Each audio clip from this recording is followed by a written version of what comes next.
As dear friend, day Recording 2. in progress.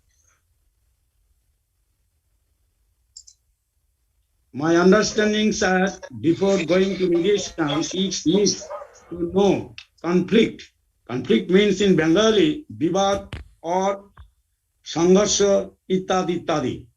It is appreciable to begin the study of mediation with an examination of the nature of conflict and the principle of conflict resolution which underlie the mediation process.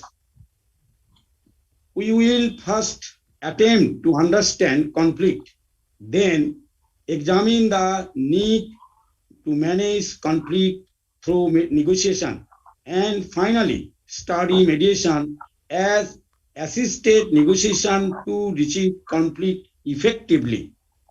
Dear friends, this becomes necessary because how we understand conflict alternative the way we will mediate. You know, dear friends, today's day 2, our resource person is Mr. Dr. Josh Jishu Vida Victor. Already know he is the world first dredging master. Not only that, world important mediator and also chairman Bangladesh India Mediators Forum BIMF. Now, with kind permission of our chief trainer, can I request you to place your topics, Mr. Victor sir? Yeah. Good morning. Uh, Good morning to each and everyone. At the outset, I apologize for being late by a couple of minutes. It was unavoidable as I was on another important telephone call. And day 2 of mediation training for mediators. And I start with a very basic, where does this mediation start and who are all the mediators? The mediation started, or the origin of mediation is along with the civilization of mankind, or even before, with the mankind. When there is a conflict between two members of the family, or when there is a conflict between two neighbors, there were some people who mediated between them. If it's a conflict between the siblings, the father is there to mediate, or the mother is there to mediate. If there is a conflict between neighbors, there are certain elders who mediate. So mediation or a mediator is not a new subject, or it's not a new topic for any one of us. Without our understanding, without our knowledge, every day we do mediation.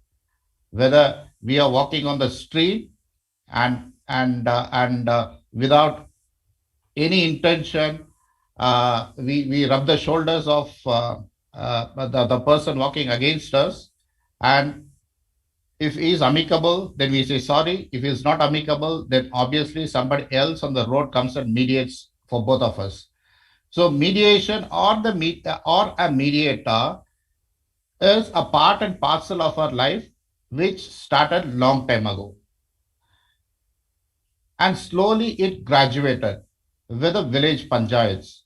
When there is a conflict, still it's being practiced in many villages. When there is a conflict, the village panchayat or the village leader congregates the members of his village, and he or his team mediates the dispute, and an amicable solution is attained. Not be in writing, or it need not be signed by both the parties, but still they abide with the solutions arrived by the village panchayat leaders or the group of village leaders. And then it gradually enter into the legal system, where mediation is a process and is a part and participle of a judiciary. So henceforth, it didn't stop there. It also went into all sorts of our life, including the contract management, including corporate governance, including operations of the projects, the technical issues of the projects. It has become a part and participle of our life, and that's what in this day we are going to understand the very basics of where the mediation started, who's a mediator, and what are the characteristics of a mediator, what are the ethics of a mediator, and what is negotiation, how is negotiation uh, combined with mediation gives you a fruitful output or an outcome, and how what is the similarity between mediation and the judiciary process, or what are the differences of judiciary process and the mediation process, is what exactly we are going to go through and understand uh, today. And in between, I would also like to play a few of the cartoon movies, or few of the cartoon videos, so that it will be better for us to understand. I know the members are all very highly educated, the members are all very highly placed in society, but still the scientists and the psychologists say when you sit in a classroom to hear, you understand only 30 to 40%, and when you see it visually, then you understand between 60 to 70%. When you hear, you see visually, and when you jot down the things in your on a paper, then you understand better 90 to 95%. So for that reason, since I'm from an academic side, so I would always prefer to have all these three: talk, visualize, and jot it down on the paper. So I will start with what a mediation is, and it's all YouTube movies. You should apologize for that. It's not a dedicated movie. Look, if you're a business owner, then please, please, please.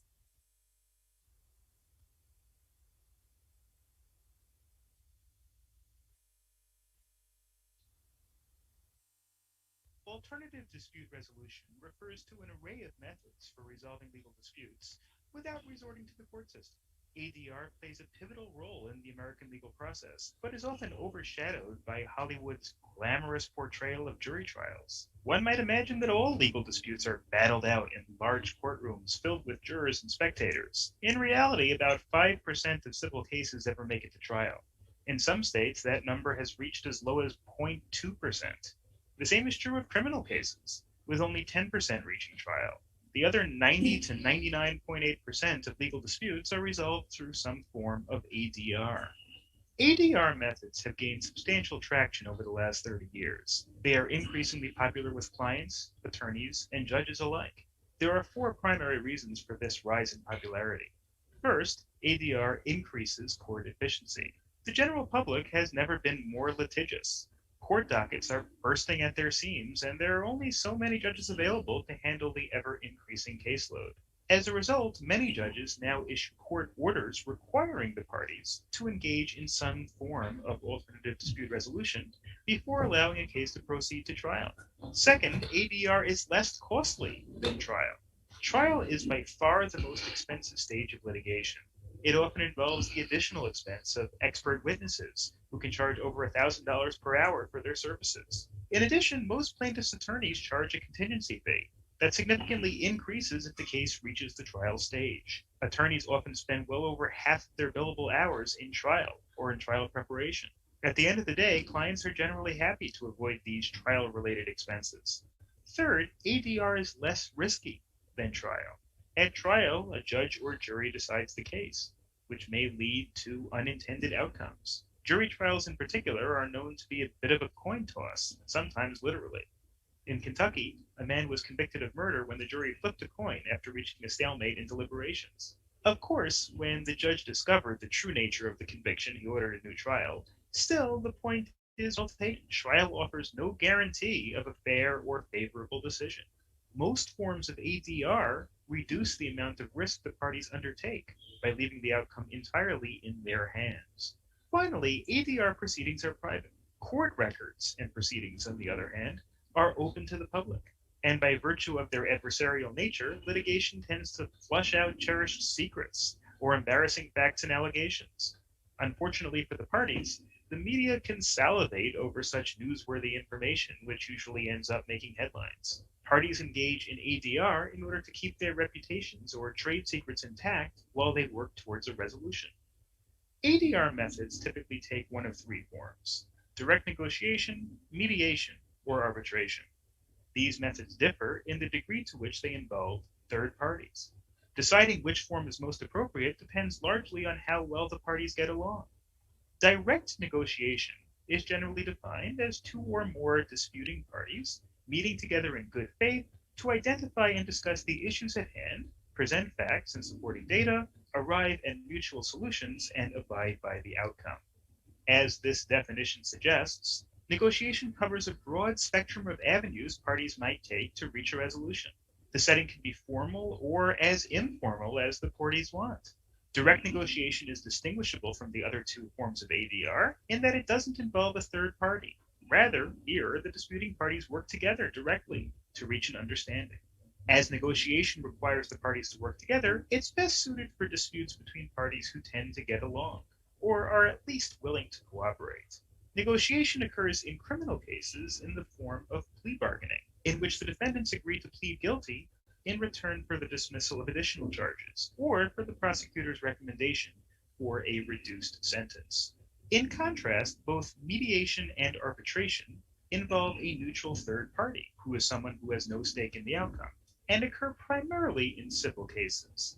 Mediation is essentially negotiation that is facilitated by a middleman, known as a mediator.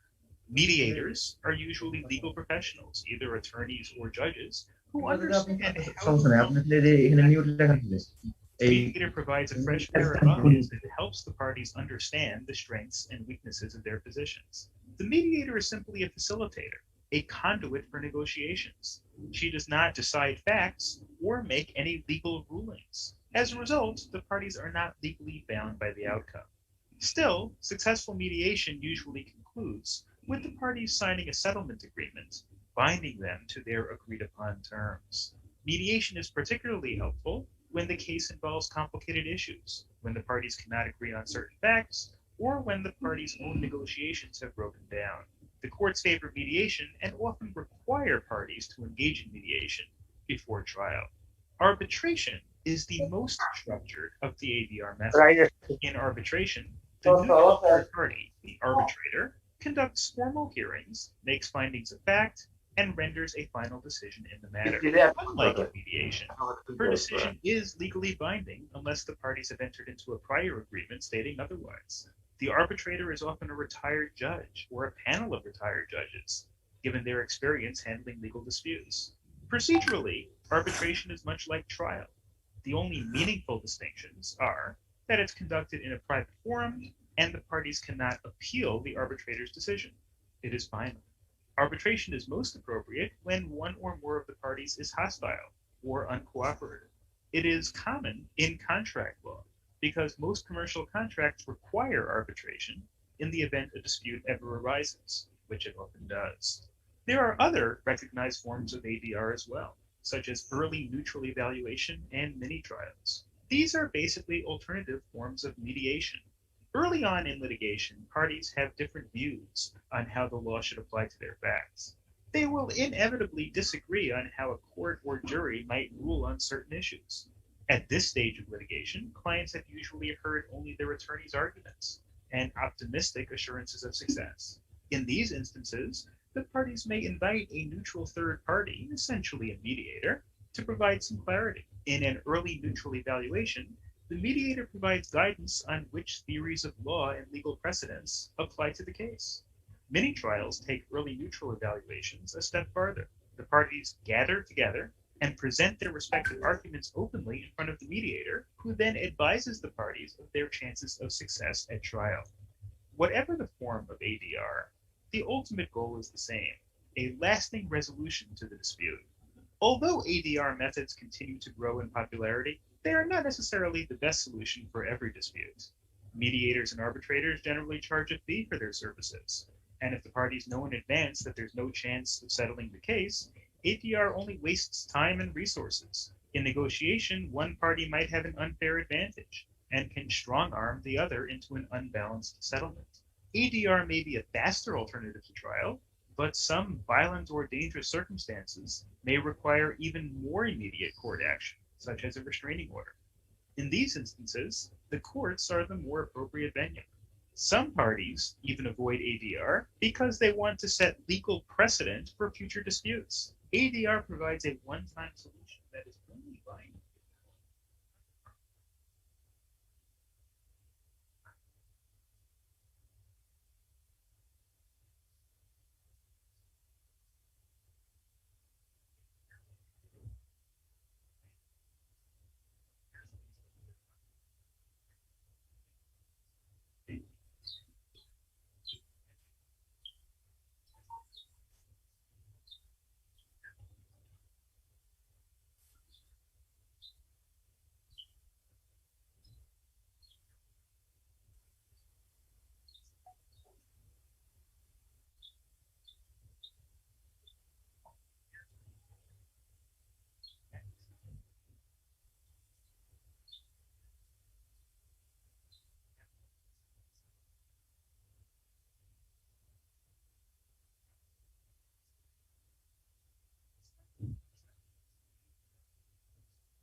Also, no rayon nahi. Just the adjustment. There seems to be a problem with the sound. To grow, and the Hollywood notion of trial may become a thing of the past.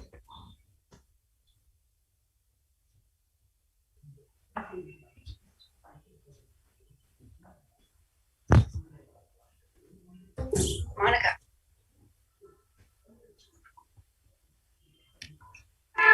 And now that we have set ourselves for the entire day's lecture, the topics that's going to be covered today is understanding conflict, concept of mediation, judicial process and ADR process. This will be the major topics that will be covered. And underneath, this will be the index of our discussion or the lecture. Before starting the training, purpose of this training, resource, training method, share the common image of mediation, training structure.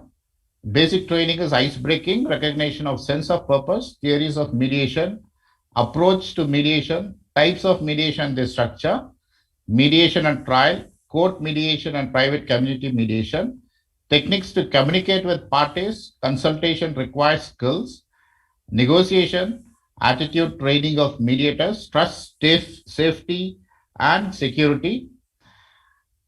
And probably post-lunch, we will be discussing on the techniques to reconcile the relationship between the parties, identification of problems, hence to create choices to solve the problems, mock mediation. I do not know whether it's going to be possible for us, but still let's give a try. Dealing with the difficult situations, ethics of mediators, tips for the mediators, and finally the future of mediation and mediators. This is going to be the index of our training today or the discussion of the lecture today. So having set the table with a small video clipping, which gives a glimpse of what mediation is and what are the types of mediation and what are the advantages of mediation and how closely it's related or it's connected with the judicial process and how judicial process judiciously use mediation as at the pre-trial stage to avoid certain conflicts and to bring in an amicable solution and to bring in an amicable settlement between the parties.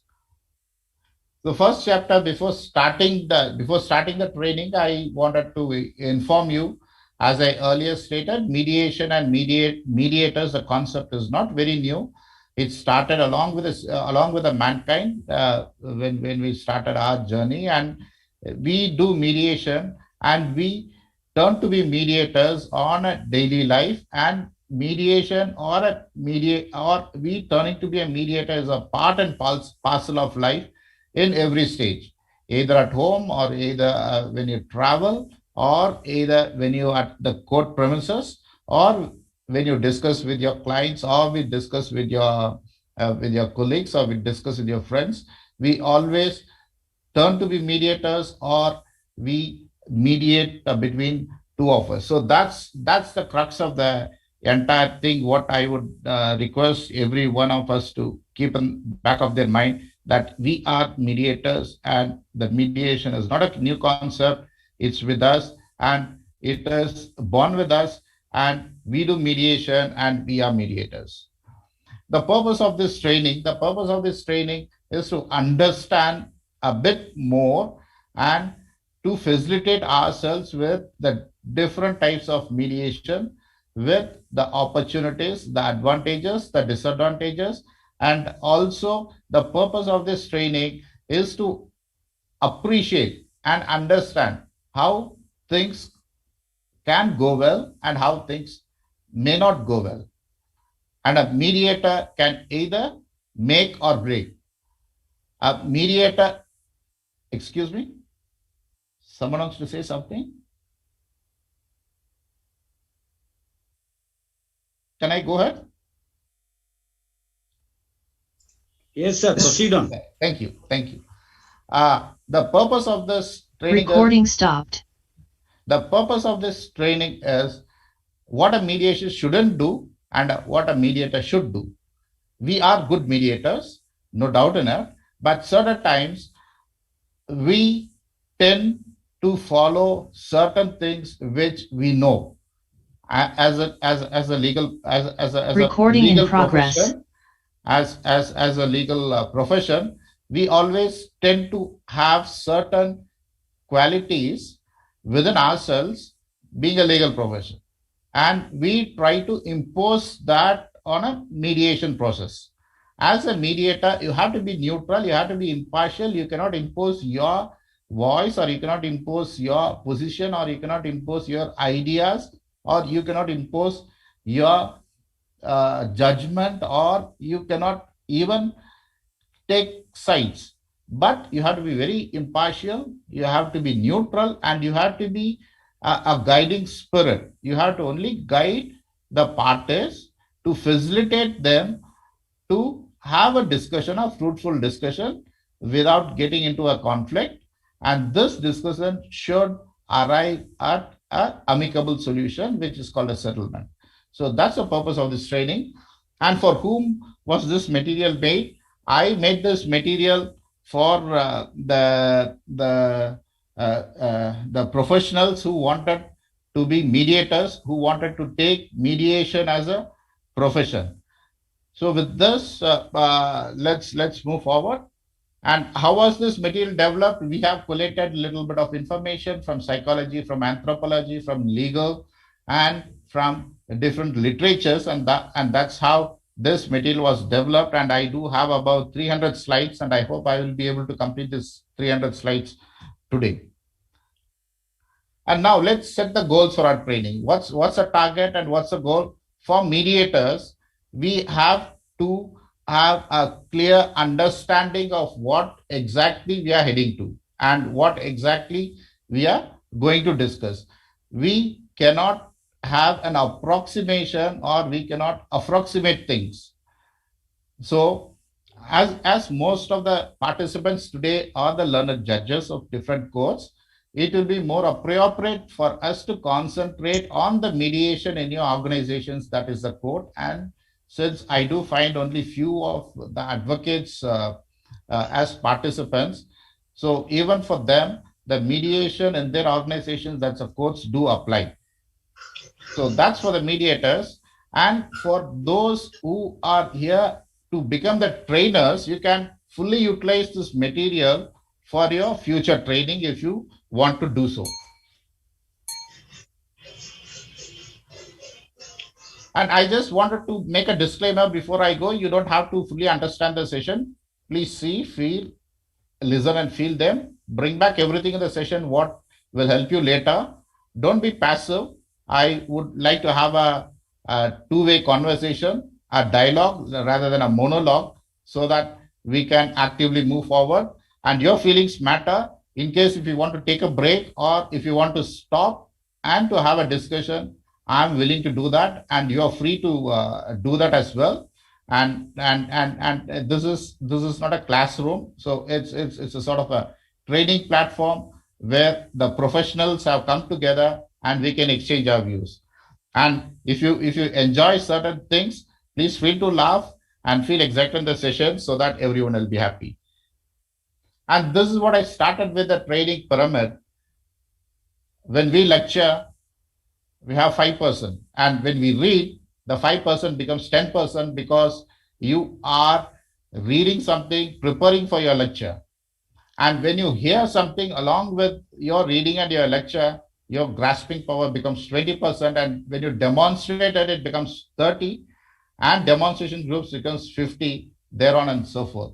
And why is it relevance for the mediators? And why is it relevance for the mediation training? For the mediation training, a mediator can use different platforms. He can use a virtual platform for mediating along with a presentation mode. He can ask the parties to make a presentation so the other party will be able to understand it thoroughly well. If the party is going to only talk, or if the party is going to only give the issues that had happened, then the grasping power will not be there, and probably we are going to miss out something. So for that reason, when we discuss the issues, we give it in writing. When we give it in writing, I do encourage the mediators to ask your parties to have a presentation so that all the three parties, including the mediator, are on the same platform and can understand better.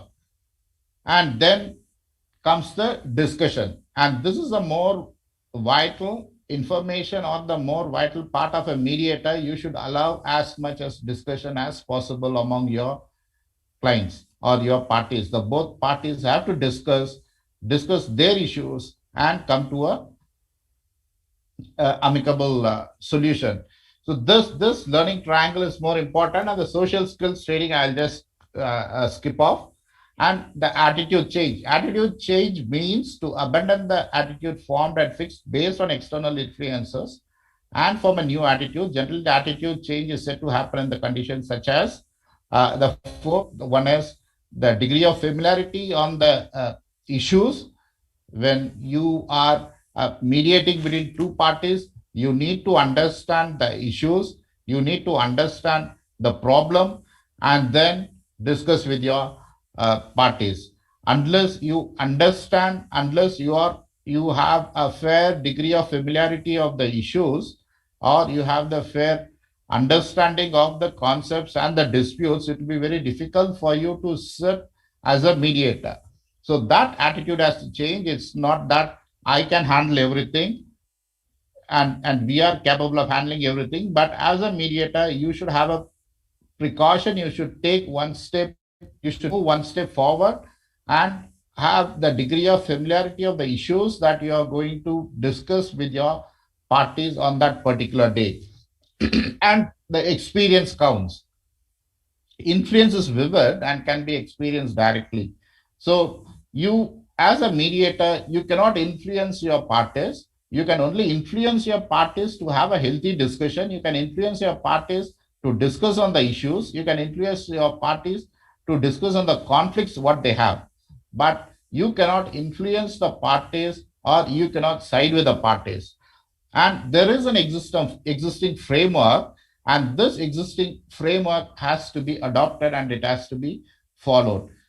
When this framework is deviated, then the mediation process becomes meaningless. So as a mediator, we have a set of frameworks, and this frameworks has to be followed depending on that particular location of the country. If you are in India, or you're in Bangladesh, or in Singapore, or in any of the European countries, each country have their set of frameworks. And as a mediator, when we do cross-country mediations, we should be aware of that framework and we should not deviate from that framework. And the relationship motivation is more important. And when, as a mediator, when you sit, you are going to sit for few sessions with this parties. So your relationship with them is very important. You have to have a good relationship so that you can make them discuss, you can make them understand things, and you can make them to arrive at a solution. So how do the process of attitude and the behavior change? It's a demand, attention, interest, desire, memory, and action. So this is what is universally followed. The process of attitude or the behavioral change. As a mediator, we should have utmost attention to what the clients discuss or what the clients put their points, and you should be controlling the entire process. It's not that you are a spectator, or it's not that you are only a third party sitting there to witness what both parties are doing, but here you are the controller of the process. And as a controller of the process, you need to have attention, the utmost attention in the process. And as a mediator, you should have interest. And what is this interest? Your interest is to make these parties come together to have a settlement, to arrive at a solution. And the desire, you should increase the desire of the parties, you should increase the desire of both the parties, so that they have the desire to solve their problems at the earliest, and they have the desire to come to an amicable solution at the earliest. And as a mediator, you need to have a very good memory, and memory counts a lot. Even the small statements or the passing statements your client makes, as a mediator, we should immediately note it down, or we should immediately record it in our memory, so that we can always dwell on such passing remarks or the statements made by the parties to understand the intention of the parties, whether they are genuine in the process or they are not. And finally, it's an action. So your action will count the most, and your desire to get the desired action at the end of the day counts the most. That's how our attitude can change. That's how our behavior can change. And again, I want to emphasize on the behavioral change of the arbitrators, because we are trained to certain profession, maybe to a legal profession or for a teaching profession or as a law officer in our organizations. But our behavior and our attitude has to change when you sit as an arbitrator. You have to have more attention, the more interest on specific topics, the more you have to have the desire to conclude it, because it's only a three-party relationship, a party A, and a party B and the mediator, and the memory, a sharp memory and action to do it. And the process of attitude or the behavioral change, the principles of UNBLOOD, this widely again followed everywhere. That's the awareness, again the memory, the trial, usage, and loyalty. The awareness is you have to make your parties aware of the probable solutions that's available.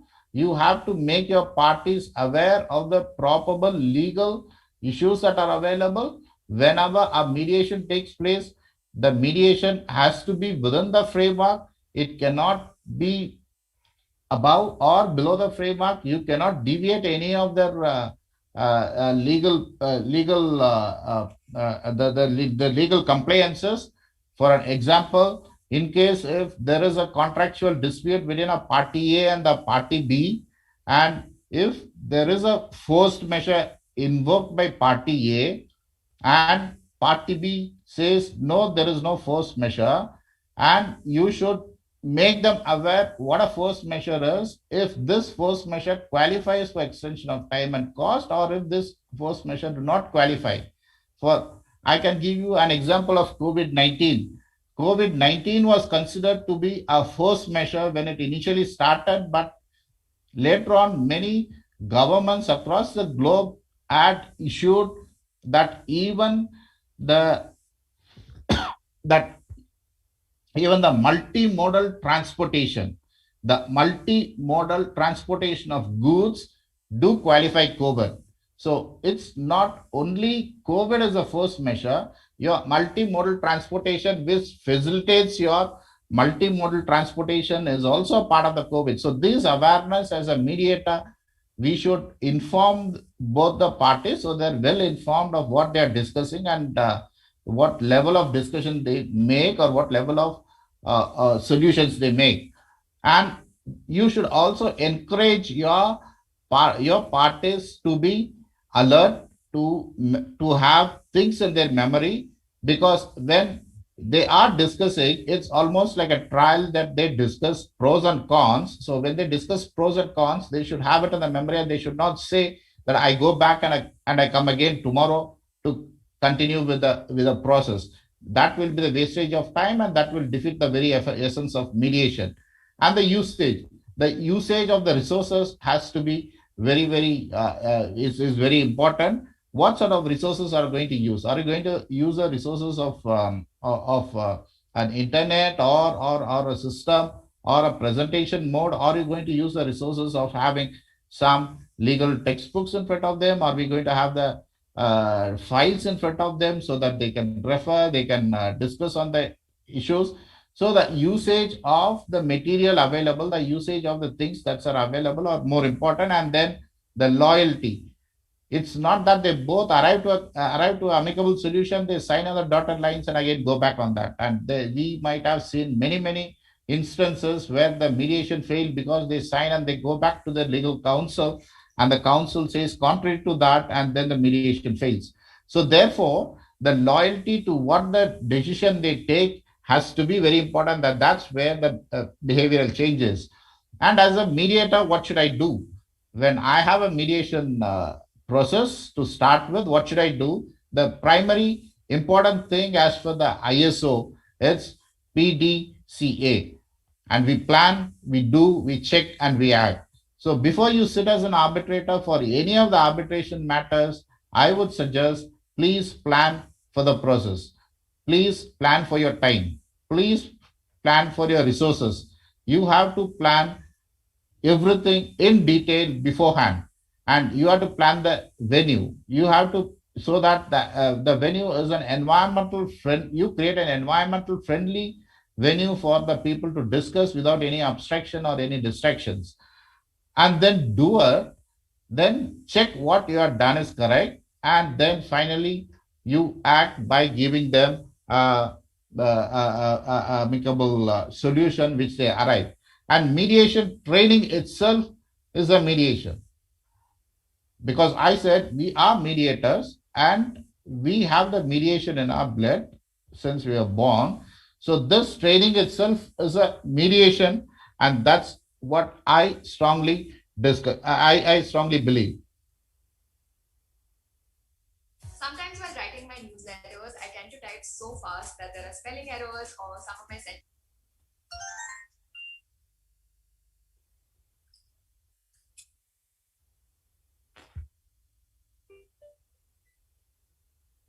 Conflict resolution and mediation.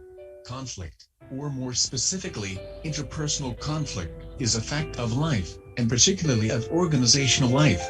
It often emerges more when people are stressed, for example, when there are changes on the horizon, or when everyone is under pressure because of a looming deadline. However, conflict can also arise in relationships and situations outside work. Handling conflict in ways that lead to increased stress can be detrimental to your health. Poor conflict management can lead to higher production of the stress hormone cortisol, and also cause hardening of the arteries, leading to increased risk of heart attacks and high blood pressure.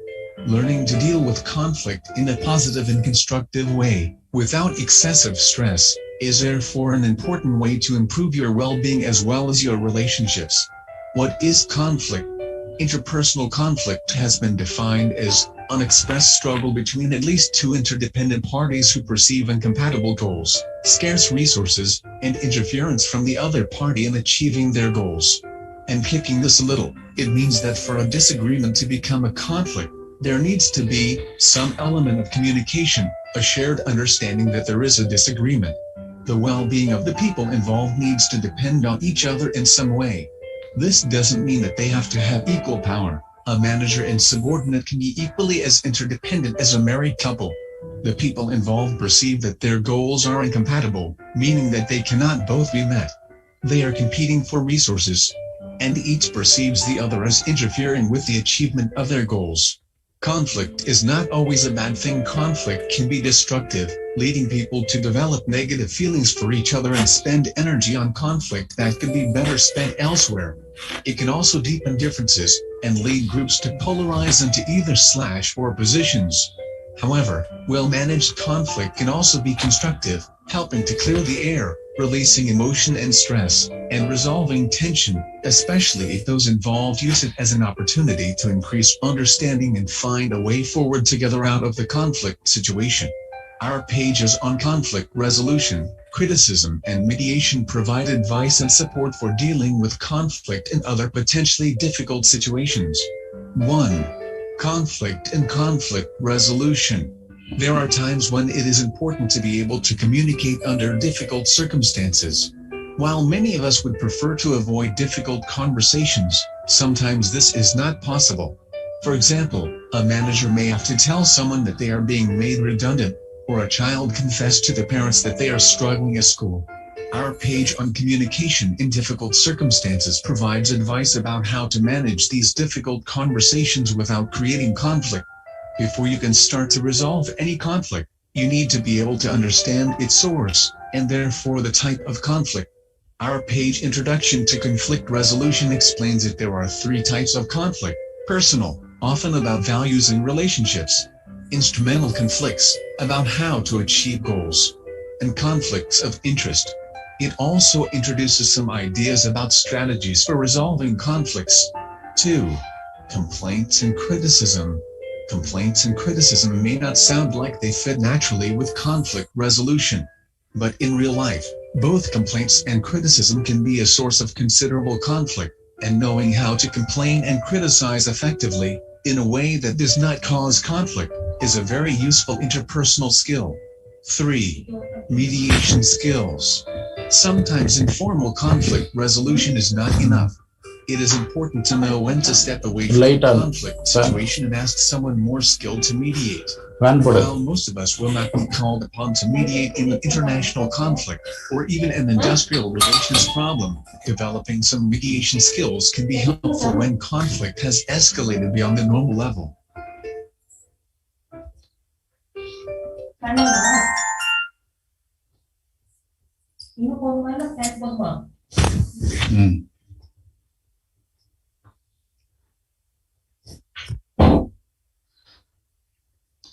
So let's now understand the structure of mediation. We saw the introduction of mediation, what a mediation is, what a mediator is, and how do conflict arises, and how mediation is intertwined with the judiciary, and how judiciary uses mediation as a tool to resolve pre-trial disputes or the pre-trial cases. So the structure of the mediation, as the first video we saw, negotiation is different from mediation, and mediation is also different from arbitration. Negotiation is between party A and party B. They come together. They can either have a third party, or if they wish, they need not have a third party. They can discuss among themselves, negotiate on the things, and then they can arrive at a solution. Whereas mediation is a process where party A, party B has a dispute, and it's eventually they go to a mediator, where the mediator is not a judge, where the mediator is not an arbitrator, or a mediator is not a person who is going to adjudicate the case, but a mediator is the one who is going to facilitate the parties to come together and discuss their issues together, and he allows them to arrive at an amicable solution under a controlled process. So the difference between a mediation and a negotiation is the negotiation, party A, party B comes together. It may be a controlled process, or it may not be a controlled process. It may achieve the desired results, or it may not achieve the desired results. It may have a compromise. They make some compromises, or they may not make some compromises, but still that's a process where they come together and then they both decide what they want and what they do not want. Whereas mediation is a controlled process where a third party is involved to control the process. He is not a judge. He is not an adjudicator. He is not a legal person as a counsel to either of the parties. He is a neutral, impartial person, allowing both the parties to discuss and arrive at an amicable solution. And his intervention will be very, very minimum. So here, the mediator discusses with party B, the mediator discusses with party A, then he understands the issues, he understands the disputes, then he allows party A and party B to discuss, and that's the structure of mediation, where the mediator is an impartial person who controls the process by means of the ethical, by means of being very ethical, professional way of controlling it. So this is the basic structure where the mediation starts. So it has to be two parties with a mediator who is a bridge, or who is a sort of buffer between party A and party B, and allow them to come together on the same platform. The theory and practice of mediation, there are different types of mediation: direct mediation, indirect mediation, and hybrid mediation, which we'll be able to see in the following slides. And there are different types of mediators. A mediator can be a judge, a judiciary process where two parties with a litigation approach the courts of law, and the judge may refer both the parties to a mediation process within the court premises, or he may appoint a mediator for this particular matter to be heard, to be discussed between the parties in the presence of a mediator. Or there can be a voluntary mediation where both the parties voluntarily take up the mediation process, and they approach a mediator to resolve their differences and to arrive at a settlement, and to arrive at some sort of a common point in the presence of the mediator. And there can be also a process where the head of the institution or the head of the organization sits as a mediator between his party and his subordinates, let's say his subcontractors or his sub-assigned or sublet contractors, so that he can mediate between the parties. But most of the time, the heads of the organizations who sit as a mediator involving a dispute of his organization with his subordinates do not go well, or do not augur well, and it do not yield the results what is expected. And there are different types of conflict situations. The conflict situations, as we see, it could be personal, it could be interpersonal, it could be based on certain contractual matters, it could be based on certain inter-nations disputes. And there are different types of conflict situations, and this conflict situations has to be handled well by a mediator, and from different academic background. And this is what initially I said when we made this flow chart, or when we made this presentation material, we have considered, or we have collated information from anthropology, we have considered information from psychology, we have considered information from legal books, some of the judgments or the orders, and we have also taken into account certain HR, certain management principles, and we made this presentation. So the mediators need not have a legal background, they might also have some other background where they can also be a mediator. But then for people from the other backgrounds, we need to have a developmental education, and that's where the mediation training comes into the picture, and the mediation training comes into the foreplay. And the mediation process. The mediation process of peacekeeping and building is the central fulcrum, or it's the vision of mediation. So we coexist with peace and we keep building relationship with people, and the building block is the mediation. And mediation is good for the conflict resolutions within the community and also in the judiciary, as many of the participants are the judges of different courts. Mediation is again a very important tool for the judges to exercise when they understand that there are certain issues, when there are certain matters, and where the certain cases are referred in the bench, and they feel it would be best resolved by mediation rather than litigation or adjudication in the court of law.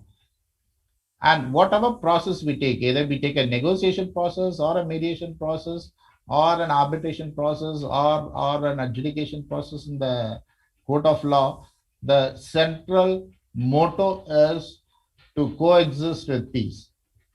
Whether if it's a court of law, the order is going to favor one and it's going to go against one. When it's negotiation, people give up something and people try to gain something. When it's mediation, they give up a part of it and again they gain a part of it. And arbitration, again, one is going to win and the other one is going to lose.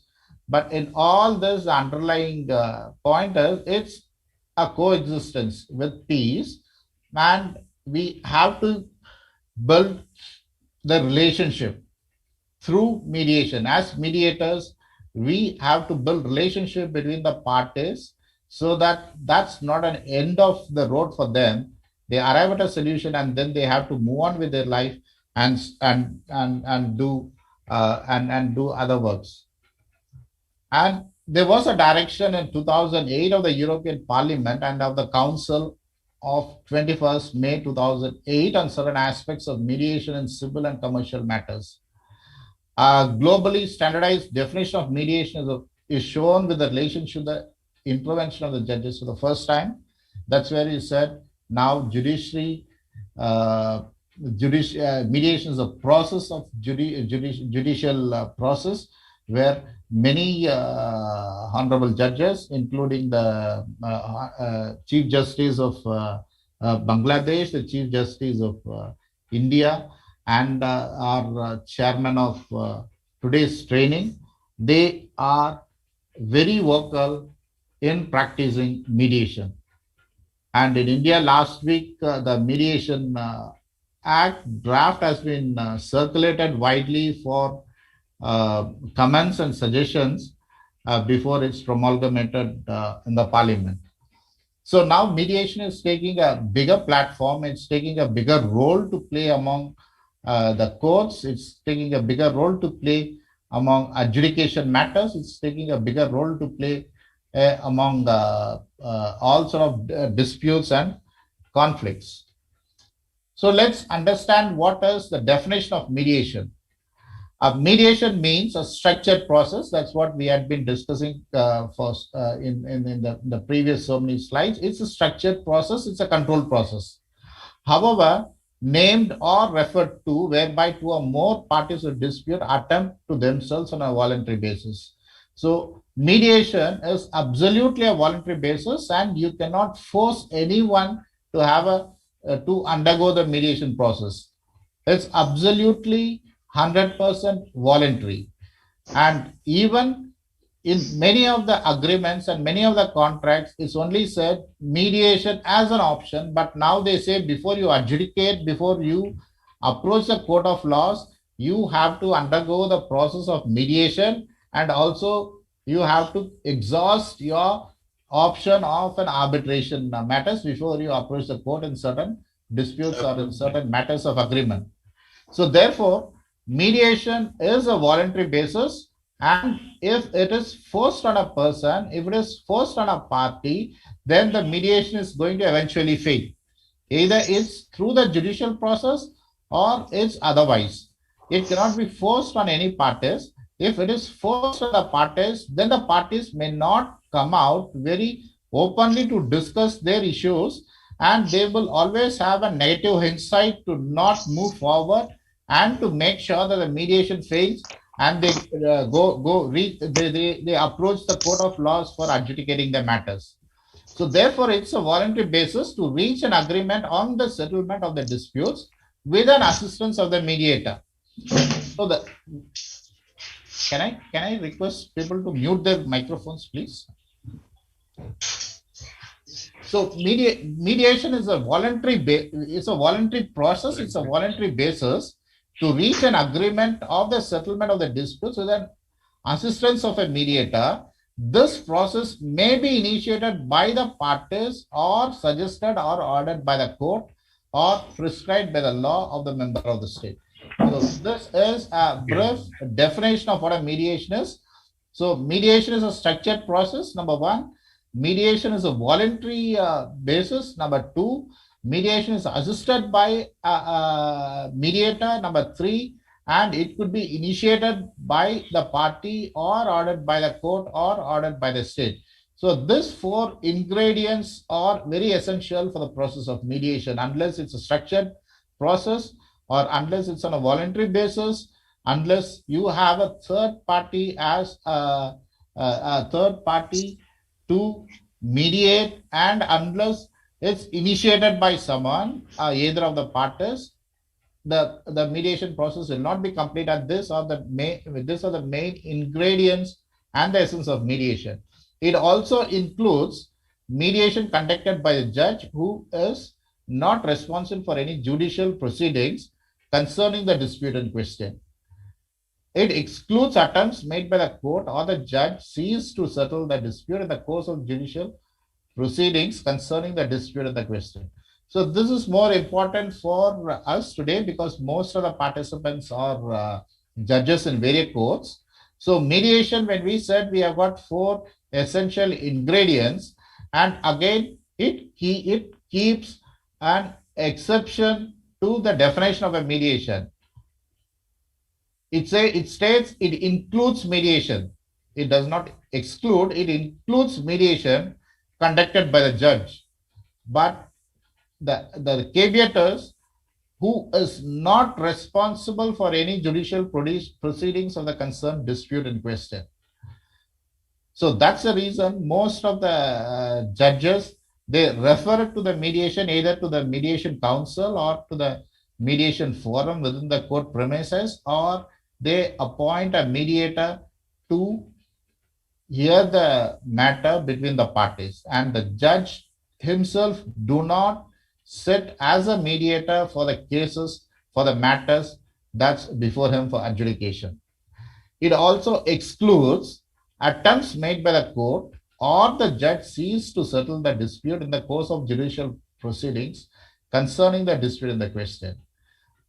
So the ingredients allows a judge to carry the process of mediation, but it excludes the sitting judge on the matter to be a mediator for his own matter, and it also excludes, or it also makes an attempt to exclude the judge who is seized on the settlement of the dispute in the course of the judicial proceeding. So this is a very, very basic definition of mediation.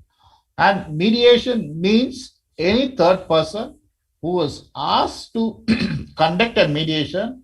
Again, the ingredients is it has to be effective. The mediator should be impartial. The mediator should be neutral. The mediator should have knowledge on the subject that he is going to discuss with his parties, and he has to be competent and he has to have the competence. So these are the very important ingredients and the essentials of a mediator per se.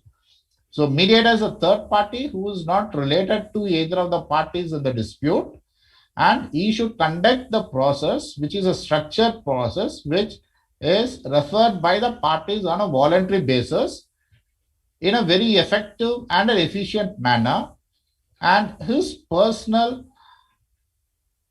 characteristic should be, he should be impartial, he should be neutral, and he should be competent, and he should have the competence to conduct such structured process of mediation. So these are very, very important. The definition of mediation, we all know, but still I wanted to repeat it. The four ingredients, it's a structured, the process is a structured process. It's involuntarily invoked or initiated by one of the parties with an assistance of a mediator. And in the judicial process, the judge refers the dispute of the parties to either the mediation council, the mediation forum, or to certain mediators. And he cannot sit as a mediator for the matters that he is to adjudicate. And the mediator is a person who has to conduct the structured process in a more effective and an efficient manner. His characteristic, he should be impartial, he should be neutral, and he should be competent, and he should have the competence to have the structured process. The mediation for dispute resolution. Guide for regulating dispute resolution is a function and modular approach that regards the parties first. This is more important as a mediator. The very, very important aspect, or the very, very important one-point agenda of the mediator should be, he can be a competent mediator with lot of competency. He can be an impartial, neutral mediator who conducts a structured process in a better, efficient, and an effective manner.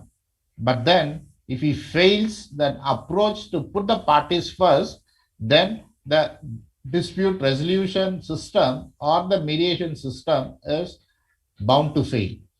So it is an approach that regards the parties first. So that's the underlying concept of mediation. So what is the guide for regulating dispute resolution? The guide for regulating the dispute resolution is a choice of procedure. The regulation of dispute resolution should start with and end with the focus on the parties. Because the mediator here is not a judge or an adjudicator. The mediator here is a facilitator to have a controlled process, which is again a structured process within the framework of law. So again, I repeat, mediation or the mediation process held by the mediator is, a mediator is not a judge or an adjudicator of the matter, but he is a facilitator who facilitates the parties to come together to, in an efficient and an effective manner, being neutral, being impartial, to conduct the process in the befitting manner to arrive at a solution. So therefore, the dispute resolution or the regulation should start with and end with the parties as the first focus. Unless you focus on the parties, it will be very difficult for you to concentrate on the essentials of the definition of mediation or on the essentials of the definition of a mediator. So generally the parties choose their own mediator, unlike the judicial system. In the judicial system, they do not have the choice to have their own judges. In the judicial system, the parties do not have a choice to select a courtroom. They do not have a choice to select a bench. They do not have a choice to appear before a particular judge. Whereas in a mediation, the parties have their own choice of a mediator to be a facilitator for the mediation process. The parties can approach a mediator who's acceptable by both the parties to facilitate both of them. So that means the confidence or the belief on the arbitrator by the parties is much more larger, and they confide in the mediator, so they know that the person who is going to be a facilitator for the mediation process is going to be a confident person in the structured process, where is not going to discuss this elsewhere. And that's the reason in many of the trainings of mediation process or the ADR, we do not refer to the cases that we we sat as a mediator or we sat as a negotiator, because the confidence level or the confidence of the parties on the mediator or on the negotiator is tremendously high, and it's much larger. They will not disclose what happened between the three parties in a mediation process or in a negotiation process. And this is one of the very important virtue of a mediator. A mediator in any of the forum should not reveal or should not discuss about the matters that he sat as a facilitator. So that is very, very important for a mediator. And that's the reason in many mediation cases, nobody refers to any of the mediation they complete, or nobody refers to what went wrong or what went right. They might make a passing remark of do's and don'ts, but they do not discuss a case law as such or discuss a case law per se. So this will be a very, very important criteria for each and every one of us to understand that mediator will not and should not and shall not discuss the cases that he facilitated as a mediator. While consensual dispute resolution is preferable over resolution forced on one of them, which is the mediation, it's a consensual dispute resolution. There is no preference of one sort of dispute resolution mechanism over the other. So regulation may reflect, however, that certain dispute resolution mechanism may be particularly well suited for a specific type of disputes. So therefore, as a mediator, as a neutral party, as a facilitator, you should understand the dispute first. You should understand the complexity in dispute first, and then try to prevail on the parties to advise them. It is better that if it's easily, amicably solvable, you should advise them. Both have to sit together, negotiate and close it. If they both are willing to have a neutral person to sit as a negotiator to facilitate between both parties, you may do so. But at the same time, it is best to leave the parties to negotiate among themselves. And if it is a matter of mediation that it has to be on a structured process, you can inform them. If you feel that certain issues cannot be mediated and a solution is not foreseen, so it's best for them to go for an arbitration and subsequently for litigation. And the mediators should be very firm and should have the audacity to inform the parties, yes, this is suited for mediation, or no, this will not be better suited for mediation. You may opt for an arbitration or for a litigation for an easy disposal of the case. So now the choice of procedure or the regulation is, it should start and end with the parties. The parties are free to choose a mediator with whom they have confidence, in whom they have certain belief, and whom they think that he is going to be the best mediator, and he is not going to discuss or leak out their information, what was discussed and what is discussed between the three parties. And then the mediator should be the one who have to act as an advisor to advise his clients of the alternate dispute resolution process, whether they should opt for a negotiation or a mediation or an arbitration is based upon the level or based upon the quantum of the dispute they have and based upon the complexity of the dispute they brought in before the table for you. And the guide for regulating dispute mechanism, again, the regulation of dispute resolution mechanisms both within a single jurisdiction and internationally should follow the principles that permit rational choices to be made by the parties and include clear criteria informing the choice. This is absolutely important, whether it's a mediation in India or it's a mediation in Bangladesh or it's a mediation in Sri Lanka or in Pakistan and the Indian or the Asian countries, or it's a mediation in the European countries, or it's a mediation between the cross borders, or it's a mediation between different countries or the corporates. The rational choices has to be made by the parties, and the framework of the criteria should be one which is not disputed. There is no different standards in mediation between the countries, or there is no standards, there is no difference in standards between the mediators of different nations of origin, or there is no difference of standards in the framework of mediation. Mediation is a unique process which is followed by the judiciary, which is also followed by the parties if they voluntarily wanted to have a mediation. And the choices are very clear. They select their own mediators. It's a structured way. And the criteria and the framework is the same across the globe.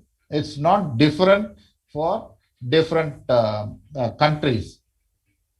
Therefore, what is the functional, the modular approach? The modular approach, referring the characteristics of dispute resolution procedures, facilitate principled regulation. And we had heard in the previous slides or in the previous presentation what is a structured regulation or a controlled system. And the following characteristics can be used to classify dispute resolution mechanism. They generally refer to the control of or choice by the parties. So that's what we started with. Mediation is a controlled and a structured process. It is at a free will of the parties to refer the dispute to the mediator. And it is again a structured process where the mediator is a third party who is a facilitator rather than a judge or a adjudicator. So the initiation control, these are the essential procedure, the initial control. It has to be referred by the parties. So you need the consent of both the parties. Party A will notify party B. Party B will accept the notification of party A. Then they will suitably nominate a mediator who is acceptable by both the parties. Or a mediation can be also initiated by the judiciary when the judiciary is when the judiciary is convinced that this particular pre-trial matter has to go through the mediation for a better speedy deliverance of resolutions or of the judgment. So therefore, it can be either initiated by the parties on the free will on the voluntary, or it can be initiated by the judiciary, or it can be initiated by the state in case of its cross-border dispute or the cross-nations dispute. And the procedural controls, the parties determine the procedure. It's not an arbitrator who determines it's not the mediator who determines the procedure, unlike the judicial process where the procedures are laid down and it's a settled process. Here, the parties decide on the procedure, how they wanted to proceed or how they wanted to have this process in a better structured way. So as a mediator, we are only a facilitator to recommend and to advise the parties if the procedure is correct or if the procedure is wrong. But still the procedure, adoption of the procedure is at the free will of the parties. And again, such procedures should be result content or result oriented procedures. Whether the parties determine the content of the result, whether the procedure is non-evaluative, the mediator who is a facilitator should advise and should recommend to the parties of a result oriented or a result content control. The result effective control and is the next point which we have to understand whether the parties concerned is needed for the result to be binding. Yes, no, we have to discuss with the parties. Normally the mediation is an understanding between the parties who have come to some sort of a resolution to resolve the disputes. But sometimes mediation fails. Even after signing the mediation paper, they go back on the promises made to litigate the matters. So therefore, we have to importantly discuss with the parties whether it's a result effect control, whether the parties concerned that the evolution or the conclusion of the disputes that they discuss and arrive at a solution is going to be binding on them. And then the neutral choice control, whether the parties chooses the neutral, that's the neutral mediator, the neutral place, or the neutral control is important. And interest based, whether the procedure is interest or rights based. So conflicts can be based on interest, and conflicts can be based on certain rights, or conflicts can be based on certain contractually interest, or conflicts can be based on certain establishment of rights under some contract or under some agreement. So as an arbitrator, as a mediator, you should be able to understand and conclude even before the start of the process whether this is the procedure that the parties wanted to adopt is based on an interest or it's based on the rights. And intermediary, whether it includes an intermediation of a third person. Some of the mediators allow a third person if they want some sort of a technical understanding, or if they wanted to understand some issues which are more technical in nature, they allow the parties to bring in a third party who can explain them. But however, the mediators do not allow the third party as the decision makers. The decision or the resolution is made by the parties and not by the third parties who bring in. If that's allowed, then it becomes a process of arbitration. A third party or an expert will be deemed to be a counsel who is representing the parties. So therefore, these are all the important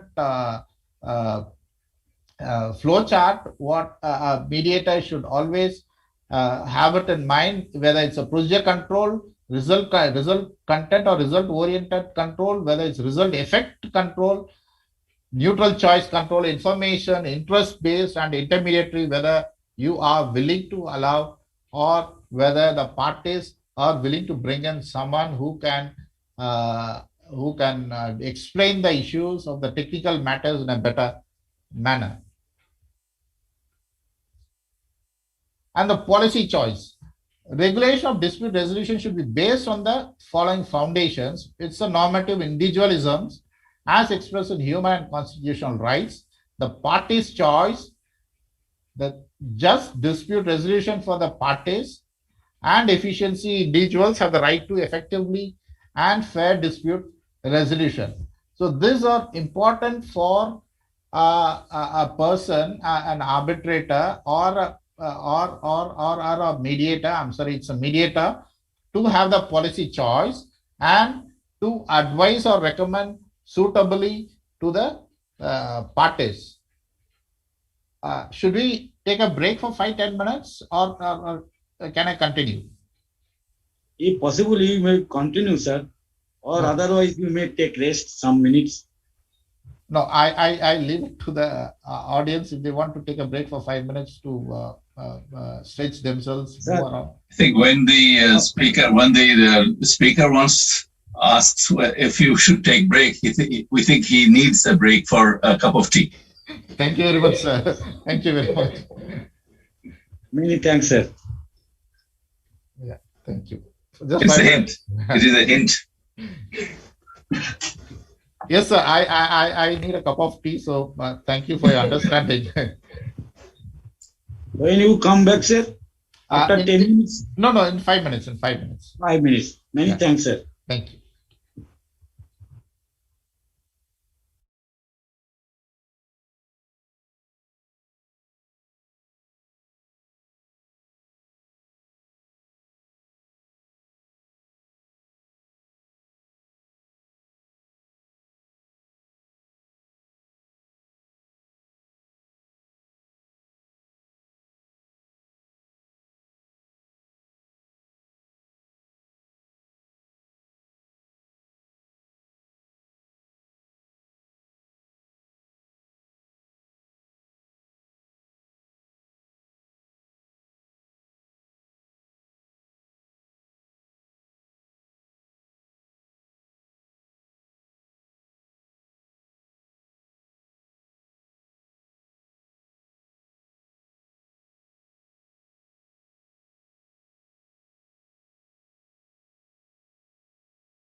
Yes, sir.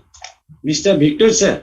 Can I request, sir, before you start, only 7 minutes to 10 minutes to requested our chief tenor, as because, sir, one problem may be happen in our country.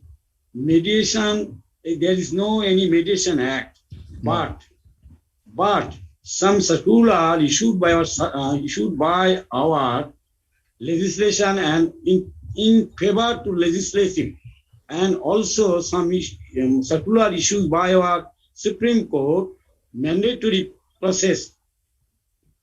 What I am saying, mediation is mandatory, but who before judge any problem, he or she may mediate. So, sir, can I request, sir, our chief tenor to participate only 7 or 10 minutes, sir? Yeah, please. Thank you very much. Actually, it will not take so long. Very simply, our law, as in India, was initially of the year 2003, I think, or 2. So that is when the mediation was introduced in the Code of Civil Procedure, Section 89A.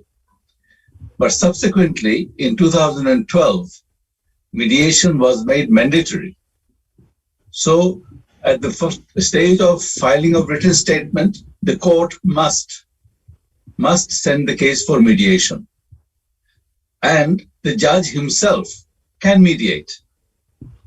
The only proviso to that is that if the judge takes up mediation himself, and if the mediation fails, then he cannot sit as the judge. So as soon as he decides the parties agree to mediate before the particular judge who was holding the brief, the judge can mediate according to the desire of the parties. If the mediation ends in a contract agreement, that is it, he will pass a decree. If the mediation does not end in success, then he has to pass the case to some other judge, independent judge, new judge. And sometimes we face the problem that if the judge, if the jurisdiction which the judge operates in, there is no other judge, then he will have to send it to another district for a judge, competent judge, to take over the hearing of the trial. So that I think there is a slight difference between the law in India as it stands now and the law in Bangladesh, which was as a result of amendment in 2012. Yeah, noted, sir. Thank you for educating me. And yes, I got your point. Unlike in India, Bangladesh, the judge can mediate. However, if the mediation fails, then probably he cannot sit as an adjudicator, and that has to be passed to someone else, to some other bench. I understand, sir. Thank you for educating me. Thank you. So, can we continue? Yes, please let us continue. Yeah.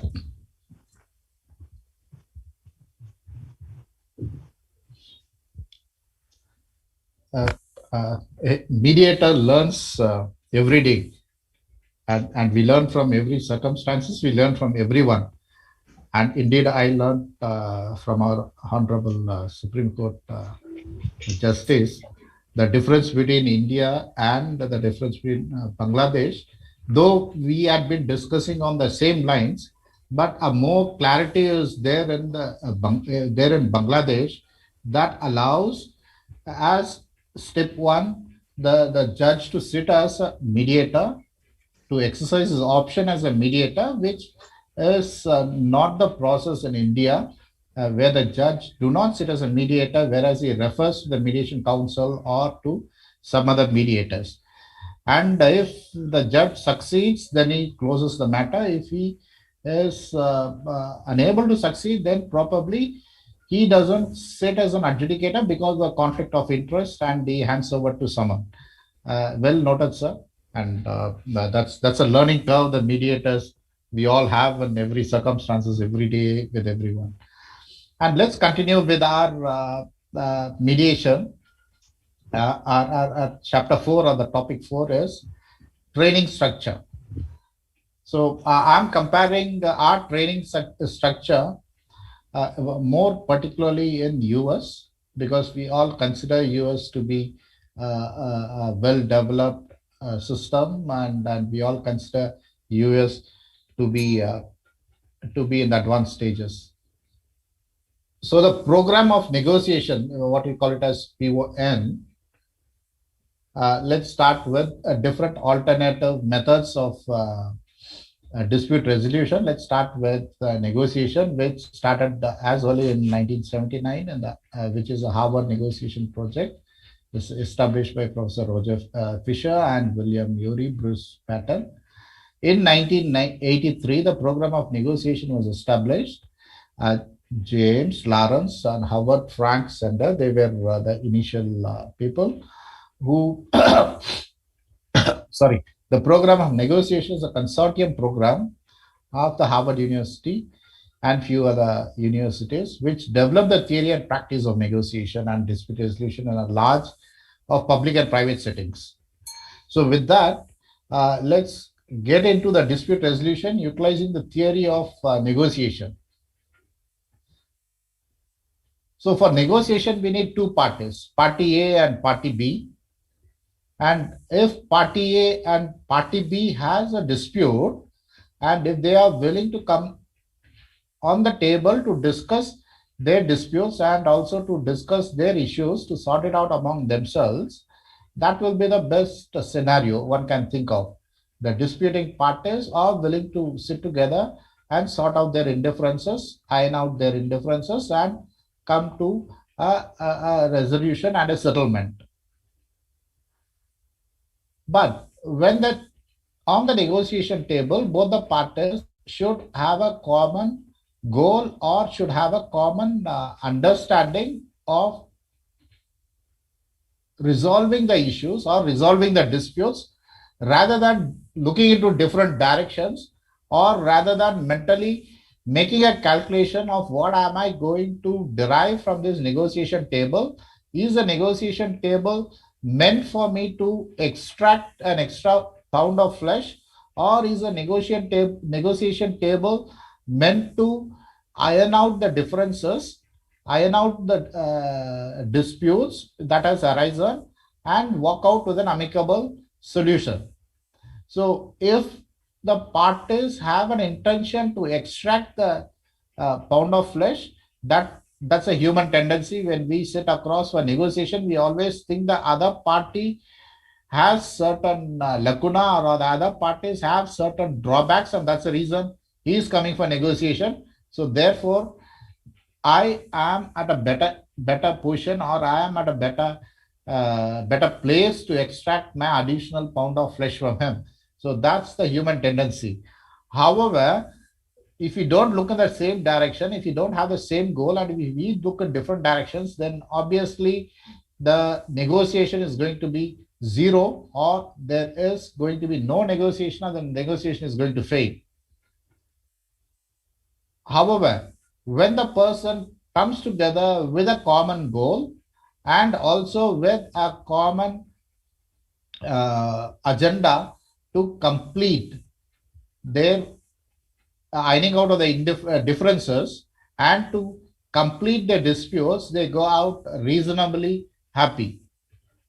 As an example, let's say a party A and a party B comes together. Maybe I will take the example. Let's say we have two sisters and we have one orange.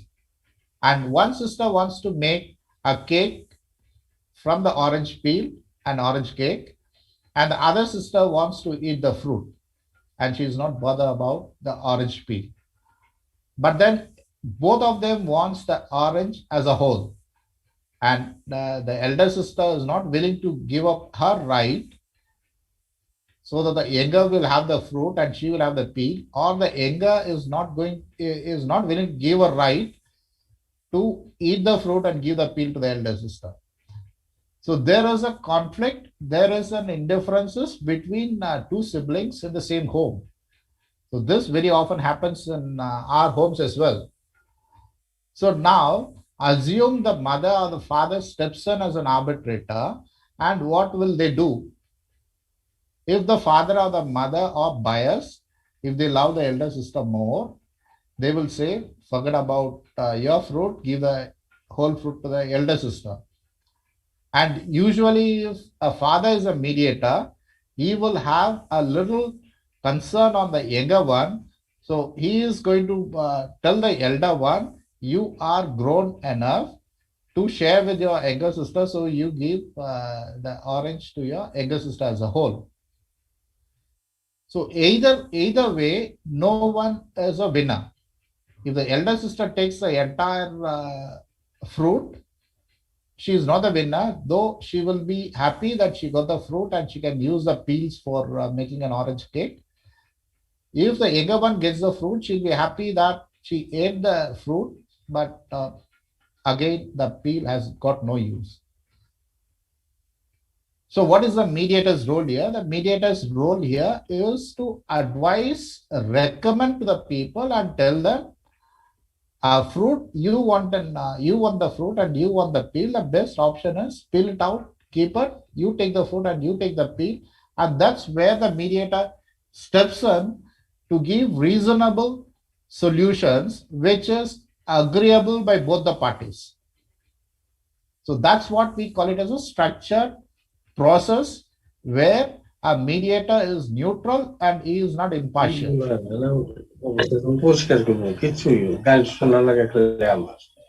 Yeah. Can I request the microphones to be put on mute, please? So a mediator steps in where he gives a reasonable solution to both, and both are happy, and it's a win-win situation for both, because one wants the fruit, the other one wants to have a peel. So that's where a mediator comes in and a negotiator comes in. If there is no mediation and if it's only a negotiation between the elder and the younger sister, they both can sit across and say, I want the fruit, you want the peel, and that's how we are going to divide it. So that's negotiation. And if the father or the mother steps in as an impartial, neutral person, and they give a solution to both the sisters, and that's called a mediation. So let's see on the bird's view on the game theory of negotiation. It's a non-cooperative and a cooperative system. The first theory, you can have a non-cooperative and a corporate mechanism. If it's a cooperative mechanism, then things are much, much easier. If it's a non-cooperative mechanism, then you go for an information symmetry and the information asymmetry. When the information symmetry are there, then it takes the shortest possible time to close it. Or if it's not there, then you have to go for a multi-stage resolutions, which is of the following flow chart, which is simultaneous in progress of multi-phase, back and forth, and finite, new and endless, and alternative process, and finally you end up with an alternative process. So this is a bird's view where the alternative process appears to be a better process, so that it doesn't go back and forth, and it doesn't have simultaneous progress at multi levels or at the multi phases. And it's straightforward. You have a person who does an alternative mechanism for you and an alternative progress for you. If it is only a non-cooperative issues, if it's a cooperative issues, then obviously you get into a negotiation or a mediation and complete it. And what is the character and the relationship and the issues? The best is to avoid what is to compromise and collaborate. So if you are talking about an issues, and issues has to be competitive, and issues cannot be an issues which are very trivial in nature, and which are not trivial in nature. Issues has to be competitive issues, and the relationship should accommodate. Party A has to accommodate party B, and party B has to accommodate party A. And if you are a mediator, you have to accommodate both party A and party B to be successful. So therefore, what we do is we have to compromise at certain things. A mediator has to compromise with a party who is very, very tough, or a party who is very sober, doesn't want to come out with issues or with a dispute or the history of the dispute. So therefore, a mediator has to compromise certain issues, and also he has to compromise on certain relationships, so that he accommodates and he also brings everyone on the same table. And you have to collaborate with both the parties. So that's more important. And the orientation and the mediation processes, you have four different aspects. One is you have to evaluate on the broadest specs. You have to be facilitative, and you have to narrow down the issues. So as a mediator, the same thing happens in the judiciary process as well, where they evaluate the system and then they either narrow it down or they broaden it and facilitate the parties to come to a resolution or a solution. So when you narrow it down, it's a legal proof of witness. What in other terms we call it as an evidence. So it's a legal proof of witness which we are narrowing down to arrive at a solution. Or if you broaden it down, it's going to be based on the relationship, the reputation, the interest, value, emotion. So where parties are going to facilitate into an alternative mode of mechanisms that's available. And this is what one mediator should always have it handy, what we call it as a star. What is the stage, what is the task, what is the action taken, and what is the result. And we already saw that mediation process is nothing but an ISO process, where you act, where you do, then you check it again, and then you proceed. So you plan, you do the things, you check again, and then you act. So mediation is also on an ISO standards. So therefore, we adopt the same thing here, PADC, to convene. Then you open up the communicating system, negotiating system, and then you close it. So what are the tasks assigned for party A and party B, and what are the tasks assigned for for the mediator has to be clearly spelled down by the mediator before starting any process. And what are the actions? It's what and how. How are the actions, or what are the actions that's going to evolve? And what is the result that the mediator is anticipating? For example, when he is convening a meeting between the parties, the result has to be both the parties should be willing to sit across and discuss. Both the parties have to come on a common point to discuss their issues. And if you're convening a meeting and if both the parties are looking at different directions and they do not have any coherent idea, or they are not consistent, then probably your result is going to be a negative one. So therefore, at the first step of convening the meeting, then you should look at the willingness and opening, how safe and what do you hope it's going to lead. And not all mediations end with a good note. There are mediations where the partners have a fist fight, and where at times when the mediator tries to intervene, he himself gets hurt. So not all mediations ended a good note. That as a mediator, we have to always keep in mind, and we have to look for our own safety as well. And communicating, what is the result, how expressive, and what is the level of understanding between the parties, and what is the level of understanding of the dispute by the mediator, and how good or what are the trends that they use to make you understand and another party understand. As we rightly saw in the first triangle and the few slides before, we said talking is only 5 minutes, whereas talking and reading will increase it to 10 minutes. Talking, reading, and visual effect increase it to 30 minutes, and so on and so forth. So for that reason, a mediator should read, should understand, and should have some sort of visual effect so that he understands in a better manner. And negotiating flexibility and innovative methods, an arbitrator and a mediator is free to innovate flexible and innovative methods to make both the parties sit down and discuss. It need not necessarily a rigid procedure. It need not, mediator need not have a very rigid process.